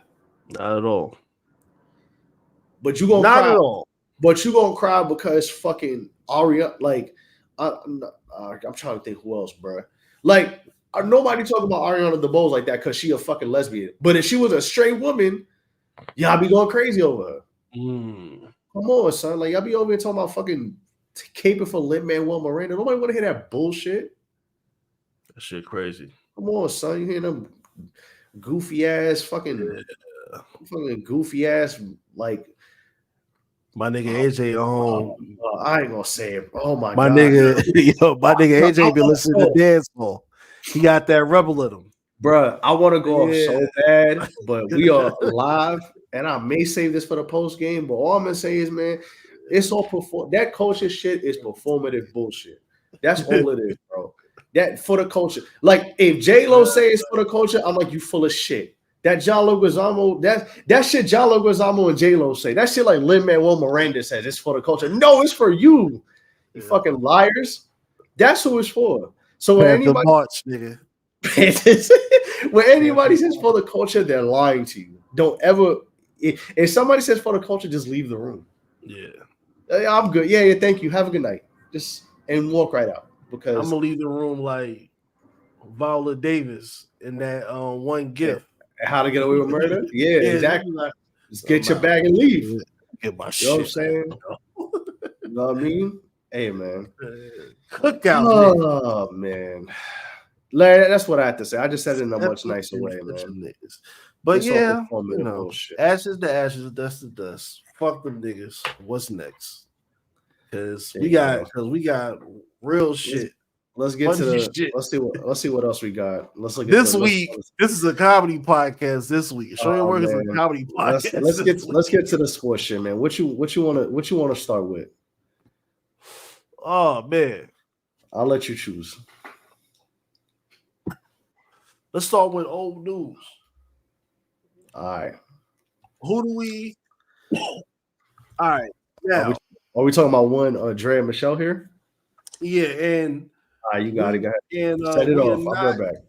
And we are not getting red pillage because really, this is not even about Draya. Because we're not even gonna make jokes at Draya. This is like we're gonna be clowning niggas this whole because you kind of gotta look at Jalen Green and also get the NBA reference player comparison. So once we get the other niggas, we got to see if niggas is better than niggas to be talking. But I mean, this is what I've been saying. This is what I've been talking about. This is what I've been telling the fellows for the past year, man. to be a professional athlete from an early age, you have to not even have pussy in your vocabulary unless it's just some groupie pussy that's just thrown on you or some shit. Like you might have a girlfriend for the look, but you don't have time for that. You don't have, you know what I'm saying? Because you will focus on getting the way you gotta go, whether it's pro NBA, pro player, pro basketball, maybe the NBA in professional. Whether it's, I've seen guys go to the NFL, I've seen guys go to the CFL. You gotta have a certain level of dedication. Even I had to have a certain level of dedication just to get to college through fucking sports. So, like, and it's certain niggas that they really like it. Like, it's certain homies that nigga they ain't lose their virginity till senior year. Like, they was so locked in that they really didn't fuck around at all. So, nowadays, the young men, they have better access to adult things, or even just more shapely people just being on TV. Because Draya was on VH1 when this nigga was like 4 years old. I'm gonna keep it. This nigga was looking at her. He was like, I need that. I want that. This nigga was 13 years old, going through puberty. That's what I'm saying. I need that. I want that. 17 years old. This nigga McDonald's all American. He said, I'm gonna get that. I need that. She right there. I'm 3 years away from getting that. No, Draft night. He seen that or like Amari Bailey's mother talking about I need that. Yeah. And then a motherfucking draft night. No, Nelson. I'm gonna tell you what it was. It was when he first moved into his house, because that nigga probably got a house in Houston, or he probably got a condo like overlooking shit on some Playboy shit. He like, nigga, nah, I'm fucking her right in this room. This is the room. I'm gonna fucking, I don't give a fuck. I got $100 million. Nah, she gonna bring it on. Consensually, of course, but nigga, I'm going for the pursuit. If I got a trick, I got a trick. That's hey, sometimes that's just how it goes with niggas, man. That's how I go with niggas. But just speaking on this whole the whole Jalen shit before we move on to losing niggas, how do you feel about just these? Hold on. This is the first thing I'm gonna say about it. So, granted, I know everybody feels about how they feel about Draya, whatever. I honestly don't care about that. Yeah, I don't know. Hey, man. I mean, if he chose to make that decision, all right. Like, he got his name tatted. He got her name tatted on him, allegedly. Yeah. Like, it's a little weird. I ain't gonna lie, but it's a little weird. I'm not gonna sit here and lie about it. I'm not gonna sit here and lie and say I'm like, yeah. This is something that could have been stopped at a young age. If he had, I don't know who raised him. If he had OGs in his life, all this could have been stopped with OGs. But go ahead. What I don't like is these fucking noodle dick motherfuckers, such as Nick Young and Gilbert Arenas. Yeah, niggas that's giving themselves their own nicknames. That's how I know that you wasn't that ill. Oh man, we about to get there, Winston. Yeah, Winston. Winston. Nah. Go ahead. I'll pass the ball. I'm gonna run the offense. You ISO. I'm gonna be in the corner. But here's the dark side of what I was talking about earlier, Nelson. What's up? The dark side is if you don't, just like with any part of life of growing up, you can spot out when somebody is a fucked up individual, like they take advantage of shit, or they're not an honorable person. You can tell when a nigga don't get girls, but never really had to pull up on a chick and just get her number just off of the strength, or just off of you being you outside of bread. and your only shit is bread. Like I'm bread before everything. I'm add on to that. It's dudes that don't have morals. Because at the end of the day, you know, how can I explain this? No, people who have morals, they don't do shit like that. Like, I understand you might have done what you did back in the day, but still, I'm not going to go online. Like, you could have, that shit, some shit y'all talk about on FaceTime. Like, if you gonna do that shit, I'm not even doing this, dog. If you gonna do that like in private. Like, don't be on your podcast. But here's the thing too, because a lot of people try to gloss over it and act like this is the first time this has happened. No, Gilbert Arenas has a history of being a fucking chatty patty. Because we could go back to the Harvey Weinstein shit that he mentioned. Remember, he mentioned that on this podcast with, like, I think it was with Halle Berry or some weird shit like that. And he mentioned some other shit that's just mad weird. It's like, bro, why are you talking about this on air? And my doing this, was she about to have a kid, bro? Like, you mad weird for that because you was not talking about her until this happened. And then this girl was on Ayanna Van Zandt. How you got your girl on Ayanna Van Zandt? That's how I know you a real special type of fucked up nigga. I don't give a fuck what situation you is with the mother of your children, nigga. She should be in a situation where she's on the Oprah network crying over child support shit. And you out here carrying on and antagonizing, having the child support countdown when that shit was going on. First of all, you mad because, nigga, you thought that was Shaq baby. You ain't think that was your baby, nigga. But that's a whole nother situation for a whole nother time.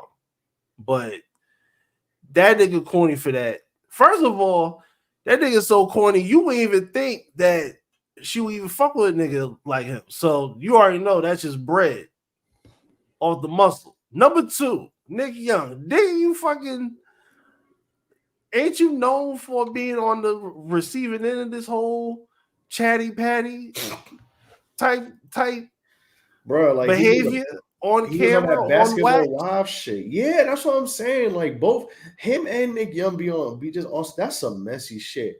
And what like, it's just, that's just so corny to me. Why was your life change after you seen a man pull his meat out and a girl do something to his meat? Hold on.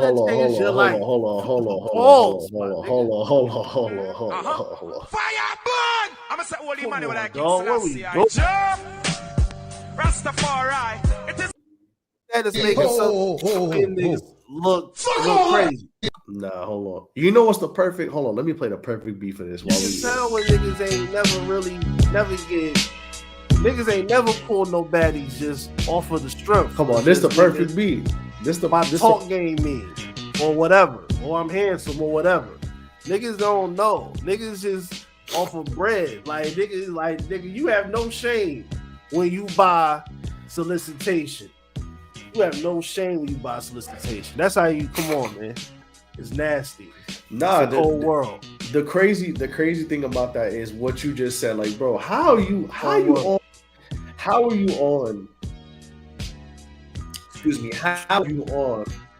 a podcast and you talking about, yeah, man, like, man, that changed my life. At first, when they said it, I thought he was talking about himself, and that shit sounded mad weird anyway. But I'm like, yo, that sounded even more wilder. That you talking about your man in the backseat getting his whatever, and you talking about that changed your life. You sound crazy. You sound crazy, bro. Yeah, you sound like something. And both y'all are fucking corny. You see, that's the problem. You see, that's why, like, low key. Man. Pimp C was talking about you, nigga. He was talking about you, nigga. Pimp C was talking about you two niggas. Y'all some fucking worse than Stevie Ray. Y'all some fruit booty niggas. Fruit booty.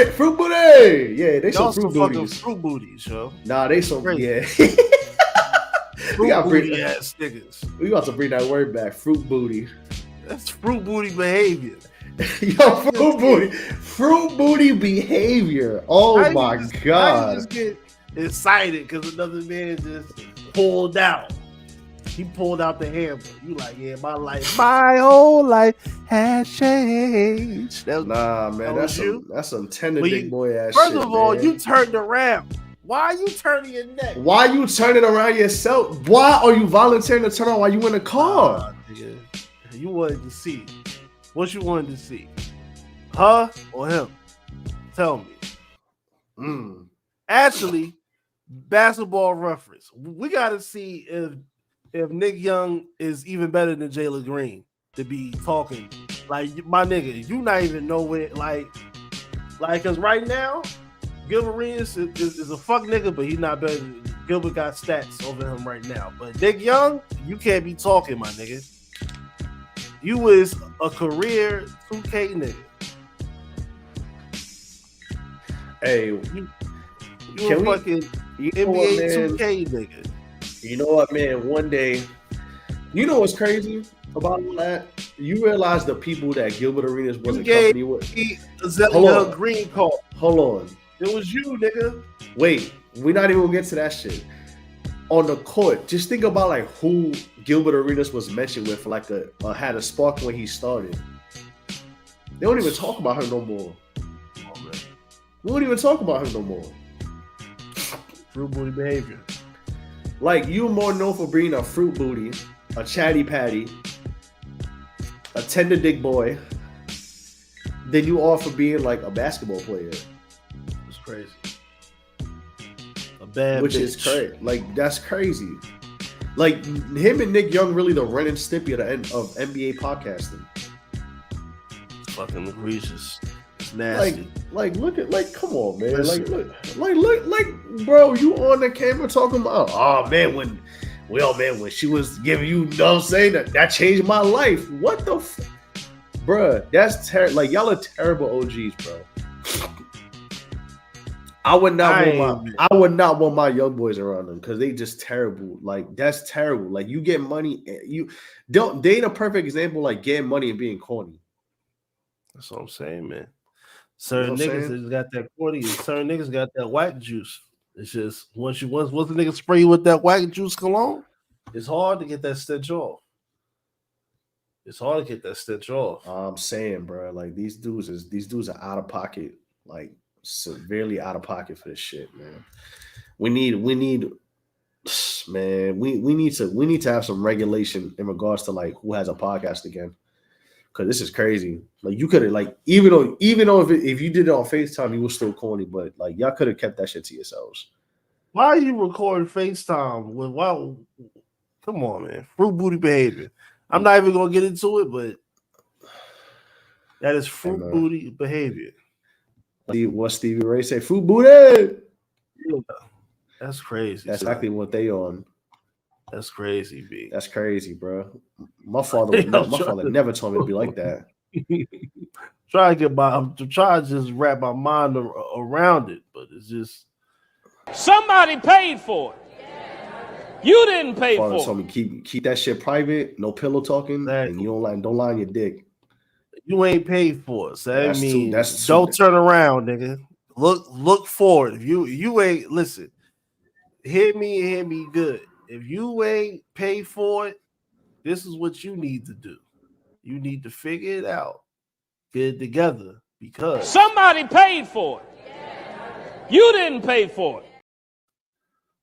So keep your neck straight. Forward, nigga. Forward. Hey, man. We need more. Welcome back to Show Your Work. Even Devin Booker had to say that shit. Welcome back. When Devin Booker has a problem with it, that's an issue. Hey, man. Fuck it. Speaking of other cornballs, excuse me. We here. Woke up this morning. Nelson got the gun. We're gonna say that gun for a little bit. We're gonna say that clip for a little bit, but NFL free agency, man. It's busy. It was a busy offseason. Hold on. What were your favorite signings so far that you saw? Favorite signings? Shit. I was befuddled by a couple of things.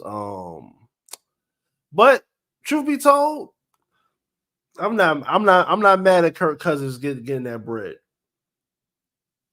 I'm not mad at Kirk Cousins getting that bread. And I'm just tell you my opinion over it because it's the NFL. That shit ain't guaranteed, and on top of that, that money ain't gonna mean shit in like 5 years. The NFL, the next decade, the price of the brick is about to be astronomical. We're not about to be used to that old shit. So, I mean, he got $100 million. Kirk Cousins got $100 million guaranteed for Atlanta. So, listen, Kirk Cousins is a great regular season NFL quarterback, and there's no wrong with being a regular season NFL quarterback. Like, he's a person that he's definitely gonna get pro. He gonna get Pro Bowl numbers, but you can't depend on him to win no games. So that's why you got that running game. You let the runners win the game, and just let him just throw. But you can't depend on him to fucking win you a game. He has his Achilles, yes, but that motherfucker wasn't fast anyway. He gonna just drop back. Hopefully, y'all get a good line. If not, he gonna just take some hits. Because if not, nigga, you trying to run, nigga, your shit gonna explode. Yeah, that's just crazy. They could have given Lamar $200 million and elected to give Kirk Cousins $180 with $100 guaranteed. Yeah. I don't know. Nah, but fuck it. I mean, they got a quarterback. They needed one, so they got one of them. I think the whole Lamar Jackson shit that was for the culture movement. Collusion for the culture. Well, man, maybe. I mean, maybe it's that. It also he didn't have no representation, so it was a president was like, we can't give him no money without no agent, because then these niggas will be running around cutting off the agents, and you know that's like a whole economy. That's a whole economy. But Derrick Henry, hey, the AFC North. That's the division this year, man. That's the toughest division. Because Steelers got Russ. You know what I mean? Then there's some interdivisional shit. Like, you know, Patrick Queen went from the Ravens to the Steelers. Yeah. There's been a lot of Russ. Cleveland got Jameis as a backup. That's gonna be interesting. Massage Man and Jameis Winston as a backup. Yeah. It's gonna be interesting because you like all right. I'm gonna say a statement and tell me, am I crazy or not? A hot take. Go ahead. The backup quarterback is a top 5 position in football. You have to have a good backup quarterback. Yeah, you have to have a good backup quarterback because you never know. Because lately, like the past 3 years, has been like, you gotta have that backup. You ever got that backup, you are fucked. Because that's a fact. People get hurt, and at this point, they're gonna play. They're gonna play how they're gonna play. But you know, quarterbacks now, it ain't that many quarterbacks is playing all the way out unless they only have 2 games, like 2 losses, and then they're gonna just sit the bench for the last 2 weeks or some shit like that. Like, it's not like now. It's kind of regular for somebody to be out for like a week. So you need someone to steady that ship. I mean, it's always good insurance. So yes. Because look at the Giants. Like, the Giants had a decent backup, they would have been straight. Yeah, the Giants. Yeah, we got fucked. I'm not gonna hold you. We got fucked. Because you gotta have you had time. Like, listen, I'm gonna be honest. I ain't never understand the Tommy DeVito shit. Man, niggas gotta destroy the rebuild. Nigga, hey man, burn that whole shit down and just rebuild. Because them niggas don't got no direction. They they need to rebuild from personnel on down. Like, they need a vision and figure out what the fuck is the plan. What is the plan? But let me ask you this before we get further into the Giants shit. Now, Odell Beckham, he's out there now. If you ask me, I think he should just call it a career, respectfully. But if he's willing to come to the Giants, I wouldn't be mad at it. I'm not gonna hold you. I would like to see Odell go to Kansas City for like a vet minimum shit. Fuck it. I gotta see Mahomes to Odell because Odell don't drop no passes. That's one thing he's not going to do. If some shit hit his hands, he's not going to drop it because like we seen him get lit up too many times and the ball still be in his hand. I mean, yeah, I do. Just to say too, I like what the Giants did though. I know Saquon went to the Eagles, and we'll get into that in a little bit. But the Giants, I'm not gonna lie, they had me shook for about 5 minutes. I said fuck football, fuck American football for about 10 minutes there, until they, they got a decent, they got a decent batch of guys. But I mean, a lot of teams made good pickups, man. Like, the Cowboys ain't do shit, which is hilarious. Which I'm not surprised. Which I'm all the way okay with. So I'm cool with it. The Cowboys did not do nothing. Yeah, the Cowboys they create, man. At this point, it's fuck the Cowboys. So you already know the vibes. But just in terms of just looking at the game as the game at this point, Jerry Jones, my nigga. You gotta give it up. Let go of the will, nigga. Let go of the will. Dog. Hey, bro, I told you that's they cross for that Troy Aikman shit. Let go of the will, dog. It's over, nigga. I hope he keeps. No, I want him to stay with that team till he dies, bro. Because I know that every year, as long as Jerry Jones is here with us, and as long as he has control of the Cowboys, they're not gonna win shit. So I'm cool with it. Go ahead. Please keep making stupid moves.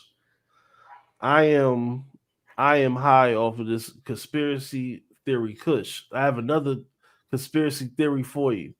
What about the Cowboys? Or just a statement. Tell me what you think about this statement. Okay. In a world post Jerry Jones is passed down to his children, I'm guessing, right? I think with the Cowboys, it's just going down to family. So it's going down to his kids. Now, during this time, how would you feel about other countries that could or could not be in the Middle East investing into the Dallas Cowboys, America's team? Put the kufi on. That's some fucking Fox News niggas go crazy. They hear about that. What niggas offering $8 billion, but America's team my ass. But to them, they looking at it like, nah, you can't sell it to them. You can't sell it to them. That's what they gonna say. Imagine that'd be crazy. That'd be crazy. But nah, man. There was some good moves overall though. Like that Patrick Queen move was good. Derrick Henry to the Ravens, like they've needed a running back. So listen, they got everything now. Hopefully there's no crazy injuries or any of that nature. They could get it together. Even though with their secondary, they did lose some guys, so that's going to be interesting to see how they pick that up because they lost Patrick Queen. I think somebody else was left too. The name is escaping my head. And then the Eagles got Saquon. Gardner Johnson stayed with them. There was a lot of interdivision signings.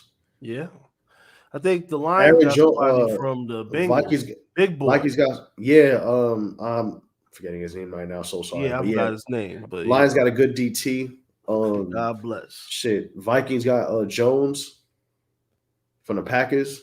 Yeah.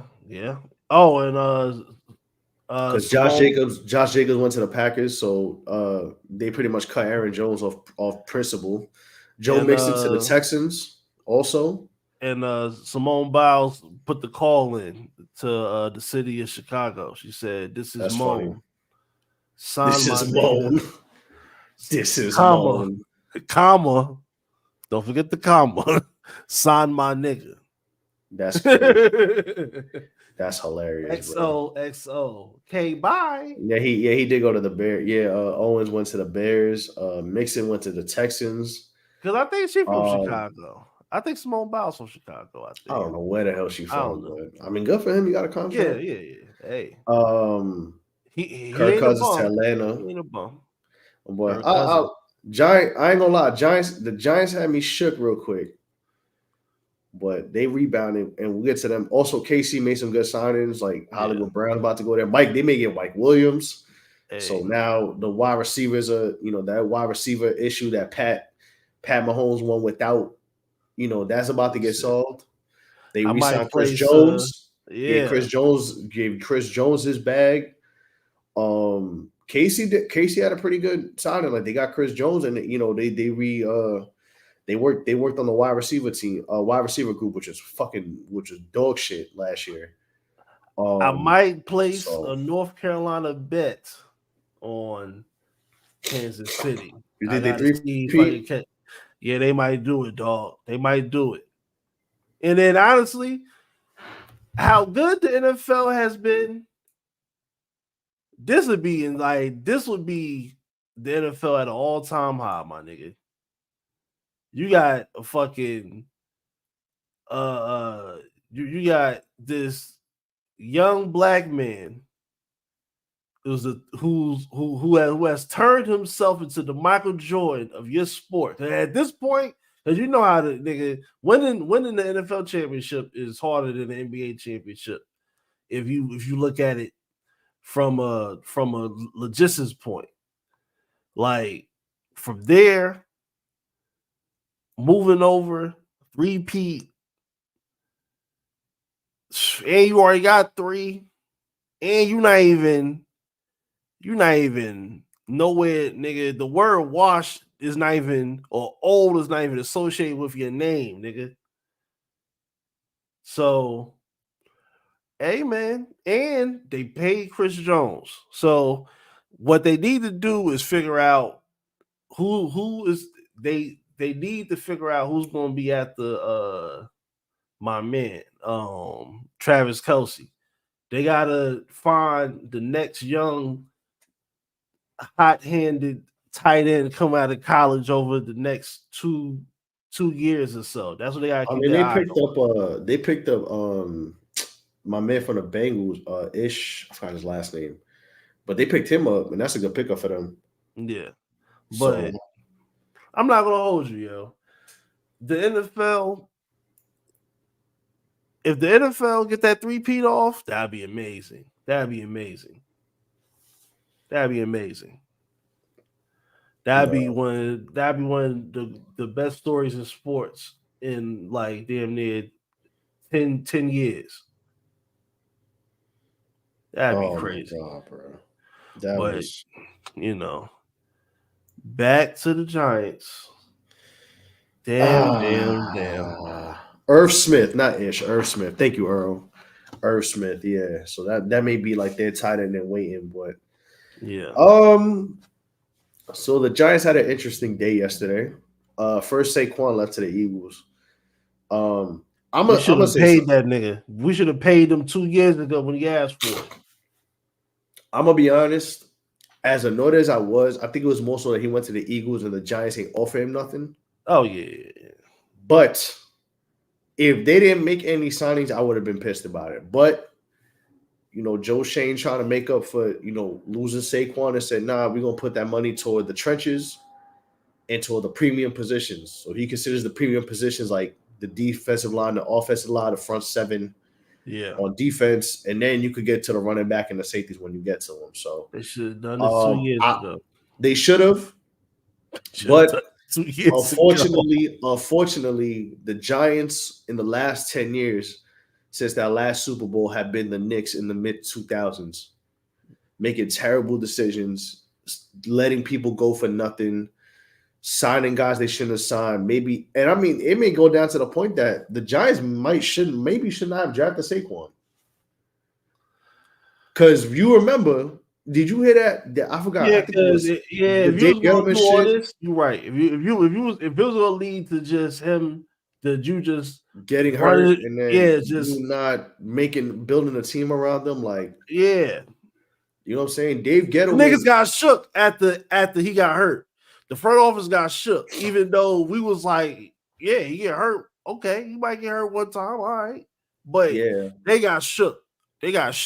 But I think honestly, like Dave Gettleman fucked this team up. Like Dave Gettleman set this team back years, bro. Because the Odell Beckham, the way he handled Odell Beckham situation was terrible. Yeah. Like, and then he was just terrible at making trades because we probably could have gotten more for Odell when it happened. And meanwhile, it wasn't Odell's fault. Dave Gettleman was just being a loser. And then he didn't talk to nobody but Cleveland to trade him, like to send a message to him. And then mind you, like that kind of set Cleveland on the path to where they're at now, where they're like a competitive and like, you know, a decent team now. Exactly. So, but he set the Giants back years with that. Then you have Saquon. And then the funny thing about the Saquon situation is, I don't know if you ever seen that video where I think it was it Connor Hughes? I think it is. I forgot what the reporter's name. But they had him on one of the New York sports shows. And they were talking about Dave Gettleman, how Dave Gettleman set this team back years. And they were explaining, he was explaining the situation on draft night, how the Giants had the number 2 pick. And John Elway wanted to trade up to the number 2 pick to get Sam Darnold. Yeah. And then I think the Giants would have either gotten the Broncos pick and another pick, or they would have gotten some picks back. So they still could have probably drafted Saquon. Still, just trading back, and they chose not to do it. He said Dave Gettleman didn't even answer the phone. He was so hell bent on drafting Saquon that he was like, yeah, fuck everything else. I don't care. We're gonna get Saquon. And that did nothing, unfortunately, because Saquon got hurt, and then just terrible team management. Drafting Daniel Jones, which was a damn mistake. And I think the Maras too are complicit because they want all these people signed, and they wanted they pretty much forced the GM's hand to sign Daniel Jones. He didn't want to sign him. No. I think he wanted to tag him and give him a year, and that was it. You know what I'm saying? And then so now we gotta fucking pay this nigga, and now we gotta pay and get rid of this motherfucker. And we're dealing with some dumbass shit. We're dealing with the aftermath and the consequences of giving a guy $160 million and $40 million a year, even though he did try to finesse it where it was incentive based and everything like that, but still it was still a loss. So you gave it to a guy who isn't proven. And granted, so from what I read, the GM did want to give him like a year deal. Like, you did it right this year, but prove it this year. And the Maras stepped in and said, now you got to sign him. That shit crazy. So that set us back. So now the Giants, the last couple of years, despite the 1 year with Dabo came, not this past year, the year before, they've had to deal with Dave Gettleman fucking up the team, send the team back, and then the Maras wanted to step in and go on some win now shit because he shouldn't have done the win now thing with Eli. That was a mistake. And then just the draft picks, the Giants were a mess after that. So, I can understand why younger fans feel the way about Saquon leaving, and I was mad about it too. But I just think it isn't Saquon's fault. And granted, Saquon is from Pennsylvania. Like, as much as people forget the plot. Oh, yeah. Yes, I think his parents. That nigga went to Penn State. And he went to Penn State. And his family's from the Allentown area or something like that. They're from a small town from the Allentown area. So it checks out why he would go play for Philly. Now, is it annoying because he's in the division? Absolutely. I'm not gonna sit here and lie and be like, man, fuck that. He's playing for Philly. But if I look at the whole situation with all the context, it made as much as I could be mad about him leaving, I can also put the blame on the Giants for not offering him the money and just not doing right by him, because the Giants did a terrible job. The Giants did an awful job with just building the team in general, and unfortunately, he was a casualty of that situation, and it is what it is. So there's that. But then when they get to the team, then I'll mention all the other guys they got. Like, they rebounded. They got Brian Burns. Yeah. Even though Carolina could have traded him 2 years ago to the Rams for, I think it was for 2 firsts and a second, and they said no. So there was that. But they got Brian Burns and signed him to that deal. They got the dude from the Raiders, Illuminor, I think his name is. Being that they got the O-line coach too from the Raiders also, so that's some continuity. You get Runyon from the Packers, who's been good for a couple years, who's been good for a while actually. Excuse me. I'm trying to think who else they did. Like they really did a good job of solidifying like the front line on offense and defense. But that's how you win games though, bro. That's how you win. They should have done this 2 years ago, man. They should have done this. This is that they should have done 2 years ago. You want to do this now, and just thinking you want to get another Saquon level, nigga. Like, first, you might not be in a position to get somebody that high again. They won't because let's say the Giants defense get good first before the offense. The defense might carry you to motherfucking 7-8 wins. And then guess what? You're not in contention of getting a top 3 pick. So now you gotta really get it strategized. Now you can't look at the hottest players. You can't look at who's on the Heisman list. You have to do scouting. You need to look for the best available for the position you need.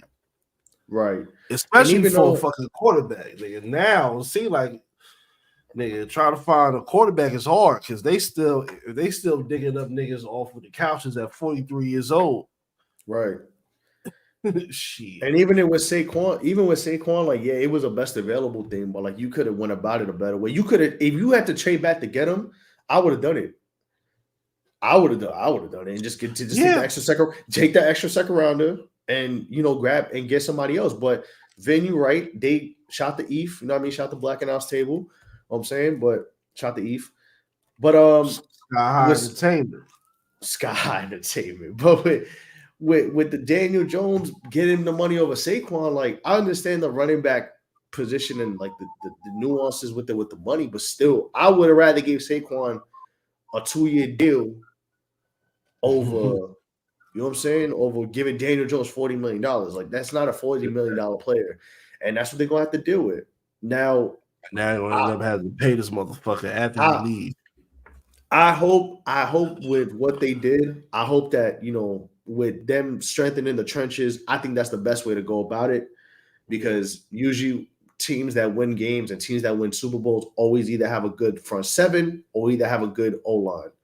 And in the Giants case, the last couple of years, like 2011 could kind of be an anomaly because the defense was not the best, but they buckled down when it mattered. And in 2007, like the O-line was decent because you had O'Hara and Pugh and all them. And then with the D-line, like you had Tuck, Umanura, Strahan, like, that front seven was crazy. And that's what wins you. And then you get to run it. Then you go build the safeties and the running backs and the wide receivers. Yeah. So I understand it. I wish they would have offered him something, but I understand what it was. And I think the Giants, and especially the GM, I think the GM more than like the Maras, which I hope they stay out the way and let him do his job. I think that fuck back. Y'all already don't draft niggas. Y'all said you already know when a black man being a quarterback. Stop interfering. You said it. You set the team back another 5 years with that. So I think they let the GM do his job and they let him make these moves like they did this offseason. And I think in the draft, I think they'll be straight. Maybe this year they may not. They may be a 6'11", 7'10", 8'9" team. Mm-hmm. But maybe next year when they actually get a good quarterback or get somebody, whether it's the draft or through free agency, I think they'll be fine. But they signed Drew Lock, to be a backup. Supposedly, I don't know if this is true. I just hope this isn't. This better not be a Drew Lock versus Daniel Jones for the starting spot. Like, please, Just draft the Q, and let's move forward with this. Nah, they don't have these crackers fight to the death. No, so you already know how this goes. You can't do that. And I like the Devin Singletary, before. I like the Devin Singletary signing as well. That was a solid signing too. Granted, his numbers may not be the craziest, but he stays on the field. And you just need a guy who can move. So with Houston, he did really well with that. So I like what they did despite Saquon leaving. Like, they really invested into what you're supposed to invest in, which is your offensive line and your defensive line. And the offensive line been ass the last couple of years too. So I mean, shout out to them for that. They've been basura. Of course, we cannot let this go before we get to our second to last topic before we get up out of here. Yeah, man. Yo, listen, man. Back to the hardwood, huh? Nah. We staying in the gridiron, man. Yo, man. Tiki Barber. Oh yeah, we are. Yeah. Tiki Barber. Yeah. Tiki Barber. I'm about to put this cone together just in time. Tiki Barber. Special blend. Oh man, let me play that shit. The Shice Bubs blend. Come on, Tiki Barber. Listen, man. I don't even tell my friends. I don't tell my friends that that's me. I don't do that. That's crazy. That's not tongue in cheek. That's not funny. And you saying this on air. I would feel sad if I told Nelson. They don't love you. We don't love you like that. We don't like you, Tiki Barber. Like, I don't understand. Like, you, honestly, we don't care about you. We really don't. Uncle Tiki's cabin. For you to say that, like that, first of all, that wasn't funny. And then you got that other cornball, Evan Roberts, on there. That's you want to go talk about? Let's get to the hardwood, to the courts. That's another cornball who's a Nets fan but goes to Knicks games and gets jealous about the Knicks selling out their arena. Meanwhile, his team is the Nets are. Sorry, Vin, but we got to talk about Evan Roberts here. Another cornball. But Tiki Barber, we gonna talk about you. We're gonna talk about you real quick. Let me put the Summer Jam streak on. Yes. All right. Hook. Yes, Jeff. Hook. You have a lot of nerve. You have a lot of nerve. You have the utmost nerve. I know that's not who. I know you are not talking, Tiki Barber. I know. Shout out to Chloe. That ain't who I think it is. I know that's not the same dude who was a terrible veteran and got mad about Ryan Clark being honest, because it makes sense now. I know this is not the guy when his wife was pregnant was fucking on an intern and tried to bring her around his wife when they had the baby. Midwife. That's how he was giving it up. I know this isn't the guy whose career was almost dead because he used to fumble the ball every fucking other carry. Listen. And we had to teach you how to carry a football again, and you got decent again. You weren't as good as you were your first 2 years. You stepped it up a little bit. That's what they called you. Fumble. You were ass, bro. And then to top it, then to make the cherry on top of all this is you shit on the whole Giants organization. You was pocket watching because you got mad about other people's contracts. You know what pocket watching leads up to? You were mad about other people's contracts. Then you went on to say, with Eli Manning as our quarterback, we're not gonna win. Manning Eli. And then you didn't get your way. You left. You were mad because ain't nobody wanted to go down on their knees and fucking and go and give you a nice tug on the way out. You left. You took your ball and went home. You probably hold on. No. Winston, I'm sorry. Hold on. You fumbled. I don't mean you took your ball. You probably grabbed the ball and fumbled it on the stair on the way out of the fucking Meadowlands. Fumbled. Went home, and you know what happened the next year after your whole ass left the organization? Winston, what we do, Winston? Balling. What do we do, Winston? Balling. We fly high. What? Don't lie. What we? You know this. What did we do? We won a fucking Super Bowl without you. We gave Tom Brady an L. And then you wanted to come back talking about, oh man, I should have been. Nah, bro, we don't need you on this team. We don't care about you, Tiki Barber. The real Giants fans don't. The dudes who want to cape for you on Twitter and social media because all they do is nut hug and nut tug for fun. That you could be cool with them. We don't like you here. We talk about Winston. We talk about Bristol. We talk about Jason Sehorn's MAGA ass more than you. They're more than you. Yeah. We talk about Ahmad Brad. We love Ahmad Bradshaw more than you. We love Brandon Jacobs more than you. Huh? We love, bro. I'd rather talk about Danny. You know how much of an asshole you were, and how much of a dickhead you were that I don't care about you. I'd rather talk about Danny Cannell than talk about you. Wow. We're here. We bring up Jeremy Shockey before we bring you up. Ooh. Shout out to Jeremy Shockey too. Is Jeremy Shockey mad? I hope he ain't. I don't think so. Is he? Anybody in the comments, please. If he is, then damn. But we hold Jeremy Shockey in a higher regard more than you. Jeremy Shockey got a NFL street cover before you, and you was with the team longer. Jeremy Shockey went to the G-Reg. G-Reg with the third leg. You feel me? Yeah. Jeremy Shockey shocking them hoes. Anyways, man, we talk about. Come on, give me some more players. Fuck it. Let's get funny. We talk about Amani Toomer before you. We talk about Ike Hilliard before. Wow. Wow. Hey, you remember your coach? You remember your man's Ron Dane? I'd rather talk about Ron Dane than talk about you. Dane. Nah, yo, what was the dude that Jacobs? I said Brandon Jacobs. I hold Brandon Jacobs in a much more higher regard than you. I fuck with Brandon Jacobs. I'd rather talk about fucking Shaun. If Lawrence Times and Tiki Barber were in the same room, I would dap and hug Lawrence Times and fucking spit on Tiki Barber.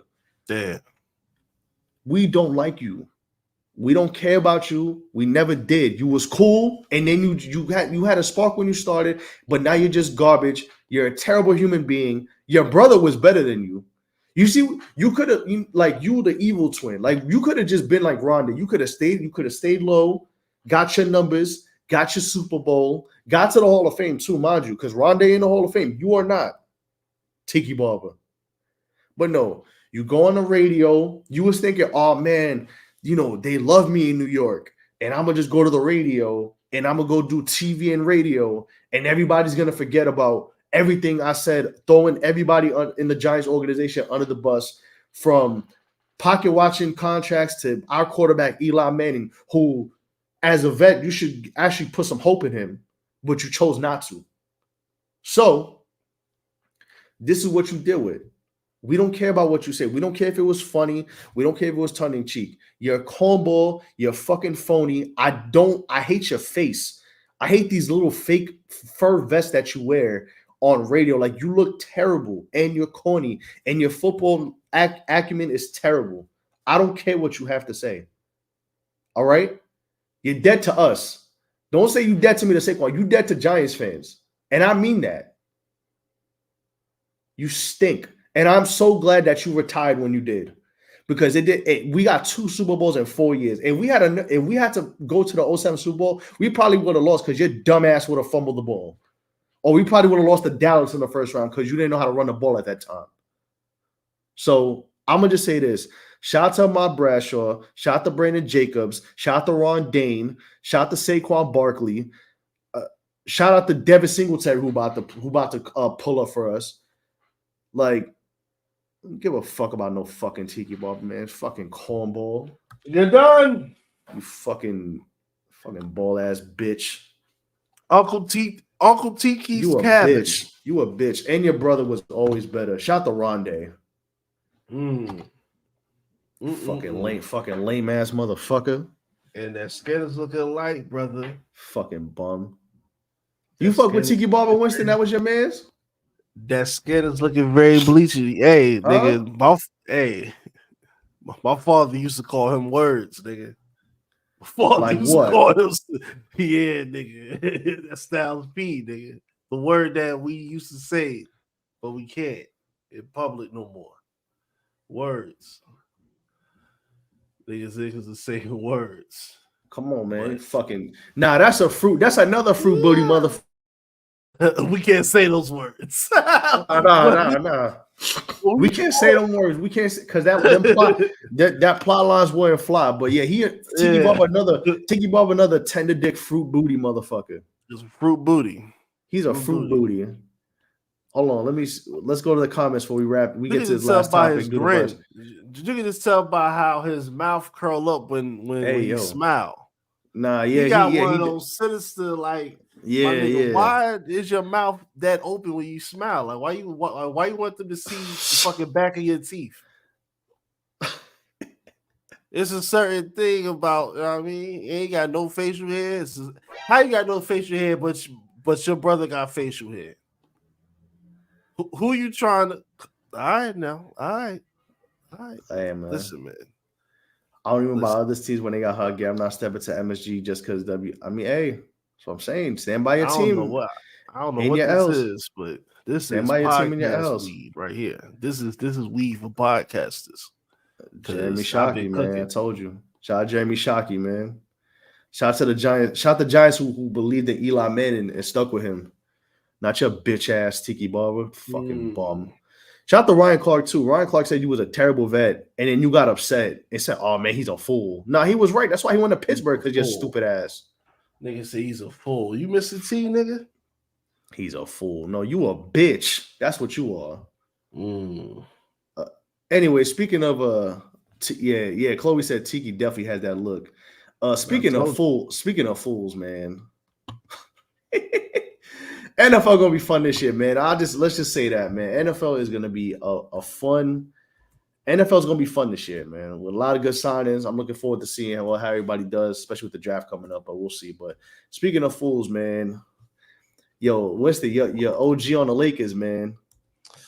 Hey, man. Hey, your boy was he's had a chain of events. Hey, he's had a week, man. He told Jeannie Buss. Oh my God. He told Jeannie Buss and Mrs. Rambis. Happy International Women's Day. Yeah, he had him on his arms in the Liverpool jersey. You'll never walk alone. That's what the YNWA means on that jersey, right? That's their slogan. You're doing too much. He's a Liverpool owner. You'll never walk alone. Oh man, Tiki versus Eric Adams. Who do I hate more?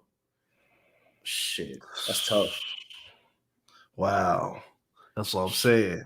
They got the same grin. That's crazy. Vin, you wanted something? Eyeball podcast. Vin, when we lock in, we're gonna talk about this. Vin, put that in your notes. Tiki Barber versus Eric Adams. Who do I not like more? That's tough. Nah, hey, my answer right now is yes. Eric Adams is a very entertaining type of piece of shit. He's the good type of piece of shit. Like you'll never whooshy alone is crazy. You'll never whooshy alone.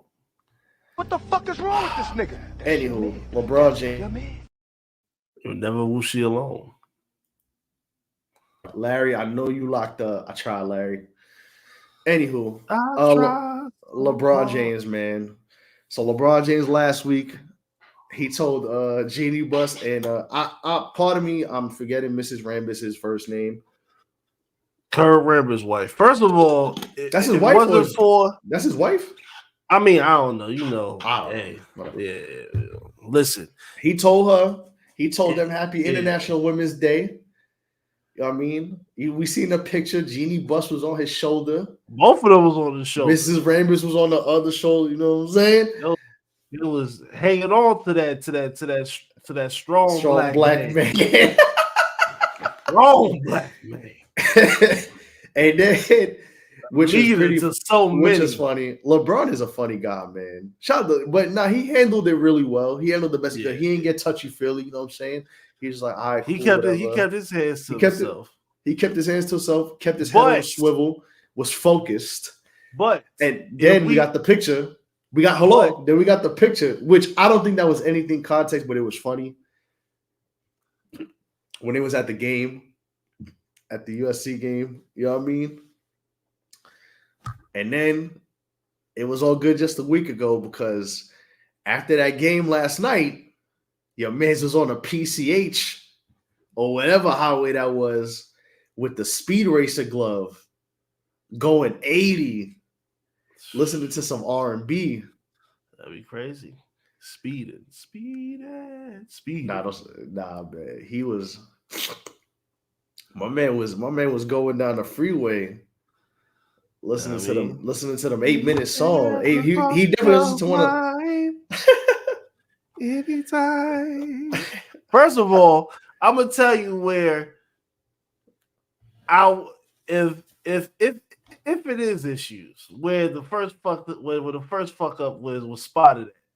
Nigga, the game is going on. You were sitting on the bench. Why are you getting up to leave the bench to sit in the stands? Why are you see that is what hey man, had to talk to the owner. Nah, that is called entertaining. Don't be entertaining these hoes. That's what the other mind. If you look at that from that angle, that's called now that is entertaining. Don't nigga. Why are you getting up to go over to come on, man? You was entertaining, brother. Hey man. He had his leg up. You know what I'm saying? This nigga man, turned into cool for my boys. If you think you're lonely now. Yeah. Hey nigga, you rich. You got a nice couch. You got a nice couch. Your wife probably said, don't sleep in none of them bedrooms. You sleep on the couch. But yo, Winston, but he had the speed, he had the Larry, yo, bro, he had the racing glove on, son. He had the OJ glove. Yeah. He had the shit you did this.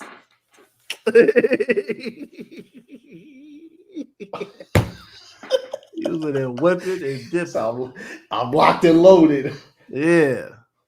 And he was just shit. Oh my God. LeBron is one of the funniest basketball players of all time, bro. He was playing that shit, man. That's how you know that that's how you know he was in deep thought. First of all, you know what? Before you go, my apologies. I have to get this off. I cannot wait to hear the lie that he says about that Instagram story. He like, well, you know, I can't wait for the lie he about to tell. I just need to be in deep thought, and I like taking the drive home from Sacramento. I like driving from Sacramento to LA. That just give me enough time for me to think. First of all, nigga, I've never seen you in the fucking driver's seat of a car ever since you had that white Hummer, nigga. That's the last time I see you in the driver's seat of anything. Like, that is crazy. Like, how, like, why you got the racing glove on? Hey, man. At night. You know what? Sylvester Stallone and Rocky IV. There's no easy way out. There's no easy way out. Oh, yeah. Hold on. Well, this is what we're gonna do. We're gonna do maybe a slight deeper dive into this when we get the Instagram story special up. edition. Yeah. We gonna put that in a post game, which will be live in about like 15 minutes, give or take. So, and this is the special edition post game. So this is the one. Be in there tonight. This is we here. Yeah, for sure. So, but we gonna get into more to LeBron in the post game because I have some questions about that. But let's wrap this up. Winston, we have verse of the week. To send in your verse of the week, please DM us at SYWNET, or if you're in the Discord when Winston lets that tweet out that bat signal and that music, hit us with a verse so Winston could could get his go off and explain to us and drop the knowledge on us. Music. You feel me? So Winston, what is this week's verse? Now, I'm going with this. Shout out to Donnie Luch. Donnie, you won this week because we did get into this in the news. It's a short tidbit. Big hold your head to OJ the Jew Man. OJ the Juice Man. He got clipped up. He had some things in his vehicle. You know, hold your head. We're praying for you. Move safe. Move better. Move with God, and God bless. Keep God in your life. Yes, hopefully we get some favorable news on Mr. Juice Man on the accusations that they have him under when they pulled him over. God bless. We're going with I'm Getting Money. And Donnie wanted me to go with the second verse. Why? And how he did that? The Union Discord, link in bio. I hit the bio. I came through. I said, yo, somebody send me your verse. Let me lock in. Let me tap in. And it was a lot of, you know what I mean? It was a lot of links. But due to newsworthy, the Worlll boss might be free, but the trap boss is pending. So, Winston Reed, the verse of the week. I'm Getting Money. OJ, the Juice Man. Let me get my reading music, please.